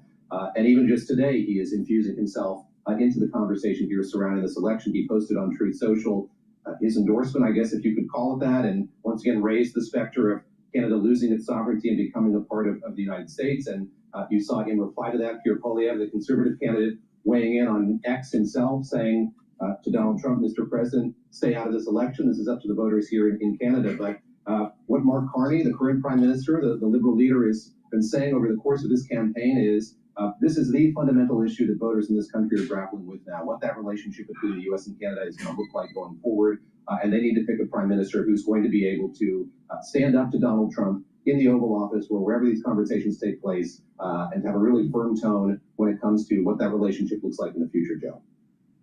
So is the winner the man who can talk tough the most about Donald Trump? Well, if you listen to Mark Carney, it's about being able to talk tough and hold his own, but it's also the person who has experience as a technocrat in this country and in England, working as the governor of the Bank of Canada and the Bank of England, who knows his way around a crisis, just to be frank. I mean, Mark Carney was the head of the Bank of Canada during 2008, of course, during the global financial crisis, and Canada is a part of the G7, so he was integrally involved in these conversations among world economic leaders about how to get the world economy through that catastrophe. Moved over to the Bank of England. Of course, that coincided with Brexit. So he's navigated difficult situations before. And as you listen to him on the campaign trail, he's really holding up these three things in complement. He looks at those two crises and this one as the same. So he's saying, yes, have a tough tone, be able to stand up to President Trump, but also pick somebody who has experience dealing with an issue of this magnitude. Pierre Poilievre is still running on the assumption that this is a race about change. It's a change election. That's what he was saying. Before we saw Justin Trudeau leave his office as Prime Minister, he's making the case that Mark Carney is effectively just a continuation of the Justin Trudeau Prime Ministership. And he's saying this country needs something radically different, and he says that he presents himself as that. On the banks of the Ottawa River, David Gura, live coverage from Canada. More from David coming up next hour. It's great to see you, David. We'll have a lot more ahead right here on Bloomberg. Please go to my store, the-studio-reykjavik.com, and get the resveratrol. Resveratrol is something that I've been taking for decades. I've been doing this antioxidant health protocol for, I don't know, since I was 16 years old, all right? Part of the reason is that on my mother's side, a lot of people died from heart disease. And, you know, when you see that when you're young, you know, it wakes you up to how short life is. But the thing is that I've been taking supplements for a very long time and finding ways to restack them in a way that is most beneficial to my own biochemistry. Now, everybody's biochemistry is slightly different.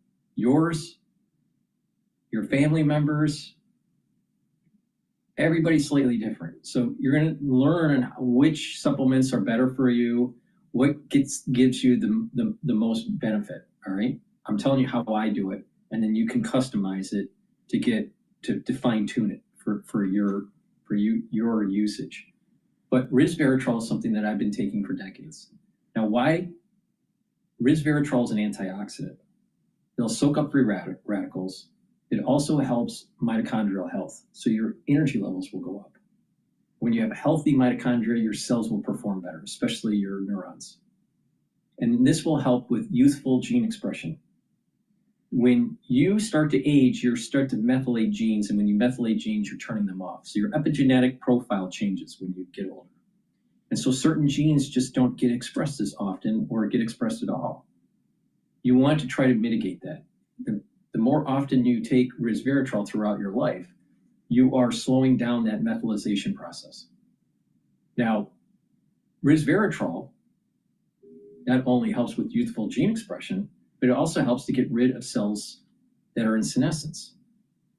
Senesced cells are cells that stop dividing and just sit there. They collect garbage, and they don't function as well, and your body needs to get rid of them. Resveratrol helps you to get rid of those. And by getting rid of cells that are in senescence, in tissues that can regenerate, that have adult stem cells, you're actually repopulating with younger cells. And by doing that over time, the average telomere length in the tissue, as the cells are being cleared out, the average telomere lengths in the tissue are actually longer. That means your tissue is actually younger. You can analyze an individual for age multiple ways. You can analyze based on telomere length, average telomere length in a certain tissue. The age of your organ systems can age at different rates. You could be, let's say, chronologically a 50-year-old and have a liver of a 20-year-old, but a heart of a 60-year-old. So organ systems age differently. All right, so keep that in mind. But you can measure age multiple ways. Chronological, which is what most people do. Or you can measure it at the epigenetic level. What's the methylation of that tissue compared to someone that's younger? And how much have you methylated?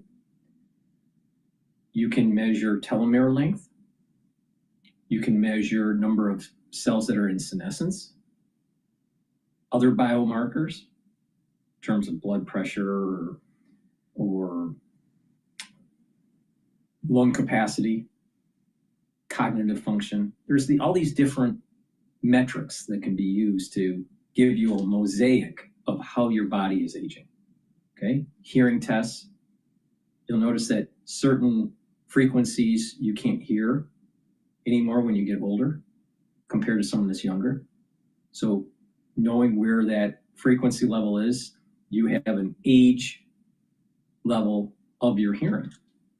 So you may be 50 years old, but maybe you have a hearing of a 40-year-old or a hearing of a 70-year-old. Just depends, right? So you can measure age at tissue levels, at organ system levels.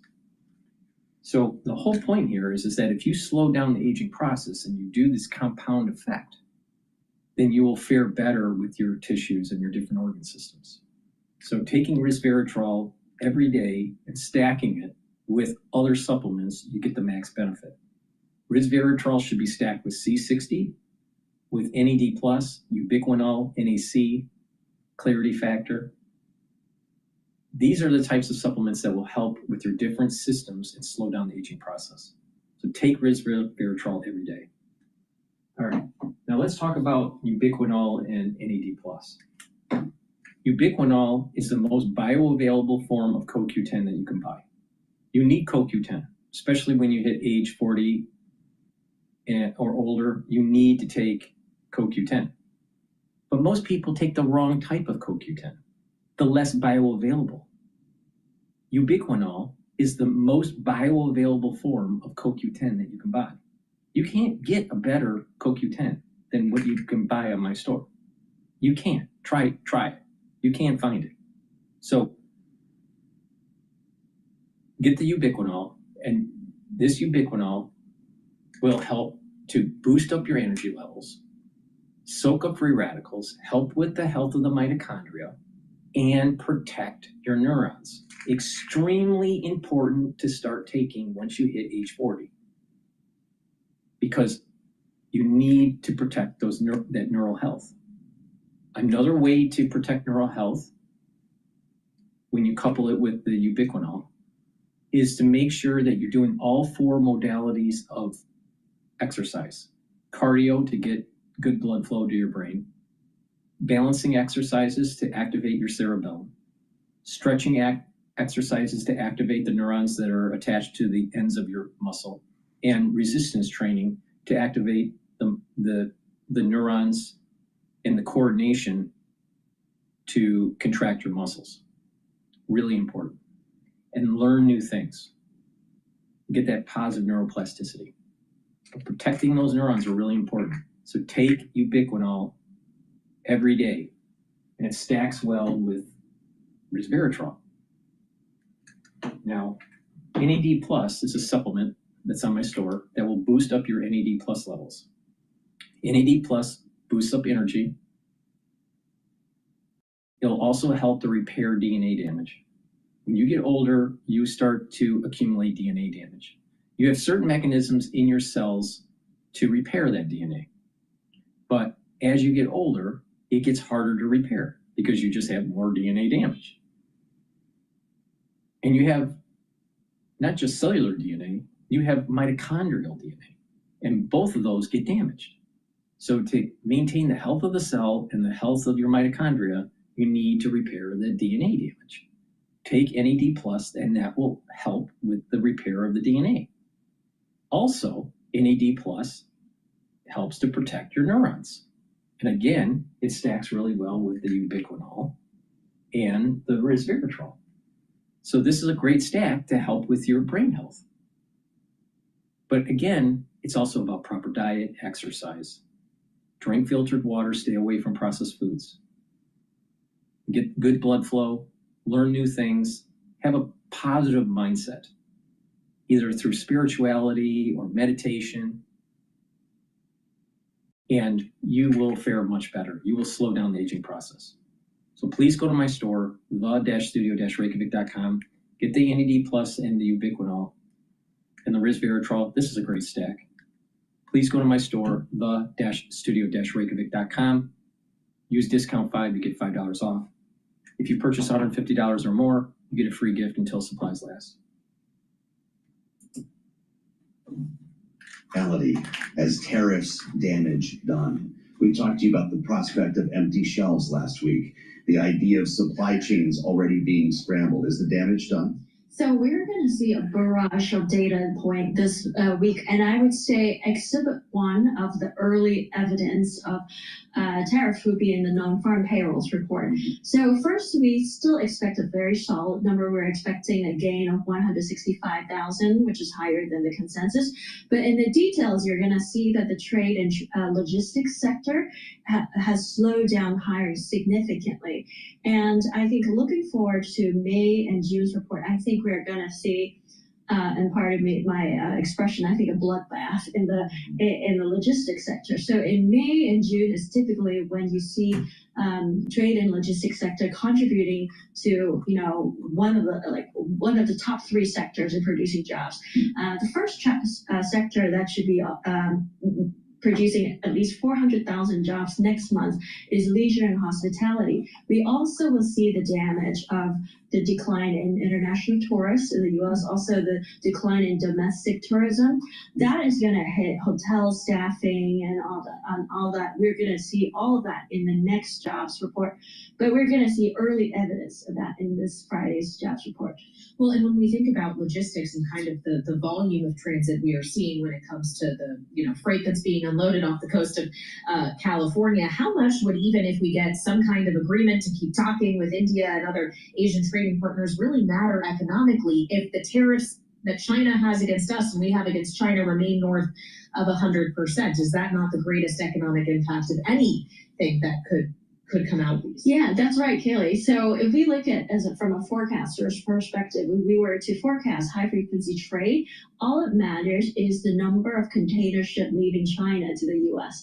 And that has declined from a peak of 70, 80 ships per day to now 40. The last time I saw this data. So that's not the lowest. But the thing is there was a lot of front loading because of this tariff. A lot of people were buying goods wholesalers were shipping to retailers because of front loading.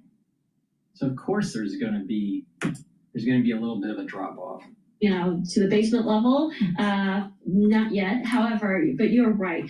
Trade is not the kind of thing that you could turn on and turn off. With the reciprocal tariffs set to come online in early July, even announcing like 5 trade deals between now and then, for example, of India and Japan, would not be enough to get rid of all that uncertainty that many U.S. firms need in order to restart shipping before July 9th. This is fascinating. I'm just trying to delineate, based on what I'm hearing you say, between how much of this is psychological versus real impact on tariffed goods coming into the country and costing more. How much of that, for instance, leisure and hospitality number will be disrupted simply by psychology? People saying, you know, maybe I won't actually take that trip. So, you know, I think we're already seeing in the hard data, all of that. I don't think so. I don't think so. I don't think so, because airline tickets are still relatively high. In my opinion, I think just traveling between New York to Detroit, I think, you know, a round trip is too expensive. All right, and that's just, you know, econo class. And so if there's such a disruption because of tariffs, why is the prices of airlines still elevated? And, you know, you try to book a hotel in New York or Boston, good luck. Good luck. It's going to be pretty pricey. So I don't know. You know, if there was such a drop off in demand, prices should go down, not stay elevated. Against this backdrop, Joe, and with the data we have in hand from various pollsters, whether or not the White House is putting much stock in them, a different question that shows that voters, by and large, disapprove of this tariff regime and don't feel confident about the way in which this president is handling the economy. It does raise the question of how exactly he's going to message around all of this when he holds a rally in Michigan tomorrow to mark 100 days. Yeah, you know, here's the problem. Here's the problem when you're doing these types of polls. It's Friday, really, when the Time Magazine interview was released. When you're doing these types of polls, everyone's got this mindset of being a consumer. You need to change your mindset and be a producer. Stop being a wage earner and be a owner. Stop, get off of the consuming train, all right? Because you're just a slave. Be a producer, all right? And your mindset will radically change when you start thinking that way, all right? Build businesses. Be your own boss. Be the master of your own destiny. Don't be beholden to some other person or some other corporation, because they just want to keep you in this mindset of being a consumer. We did this poll and people are upset about the economy because the cost of goods is too high. Consumers are having problems. Shape your own destiny. Don't be a consumer. Be a producer. When you do that, you're changing your future. Look at the people that are really wealthy in the world, all right? And some of it is, a lot of it's luck, all right? A lot of it's luck. Some of it's brains, some of it's being in the right place at the right time, some of it's skill, right? But a big part of it's luck. But the thing is there's no one that ended up being wealthy, like really wealthy, by working for someone, other than being a CEO with lots of stock options, like Tim Cook, for example. But the average worker, you won't get rich by working. You may get rich by being a producer and having a business or investing in yourself, right? But if you're a wage earner, you're not going to be wealthy. You're a slave. You're a consumer. Get off of that train, I'm telling you. So that's the end of my transmission. And thank you for listening. I've been recording this for, I don't know, maybe about 4 hours or so. I did have a problem with Rumble, so I had to restart the transmission, unfortunately. But thank you for listening on Rumble, on my website, the-studio-reykjavik.com. I was live streaming there, and also live streaming on YouTube. Again, let's just do a market update before we close it out. As of 1:12 p.m., the S&P 500 is at 5,474, so that's below the psychological barrier of 5,500. Remember what I was saying? The 5,500, there are going to be short positions, and it's looking like it's playing out. The VIX is a little bit elevated at 26.67. We've been watching the news. There's nothing really big in the news that drives the market down, so I think this is more psychological, what's going on with the S&P 500. Euro is trading higher right now compared to early in the session. So the dollar is weakening, the euro is strengthening. It's at 1.14. Oil is starting to go down. It's at $61.58 a barrel for the WTI. BITO is going down. It's at 20.365. Bitcoin, I believe, is trading at about 93,000 handle. And USD Japanese yen is trading at 142.28. Remember, stress in the international markets will start to boil up if the Japanese yen breaks 140. If it goes below 140, that's an indicator, that's a stress indicator that you need to pay attention to. It hasn't broke yet, right? I think the sell-off right now in the intraday trading is more psychological than anything because of this psychological 5,500 barrier. There doesn't seem to be any radical news to be driving markets lower. So with that said, we'll take a look at this tomorrow. Thank you for listening. I greatly appreciate it. Please help support my work by purchasing the products on my store, the-studio-reykjavik.com. It's something that I am very passionate about to try to get people healthy, all right? I've seen too many people die because of poor lifestyle choices. You can reverse it. Just like you can reverse being a consumer and being a producer. You can start taking charge of your life, but you got to make that decision. Are you going to take charge of your health too? It can be done. I just told you how. So please go to my store, the-studio-reykjavik.com. Use discount 5, you get $5 off any order. Thank you for listening and have a nice day.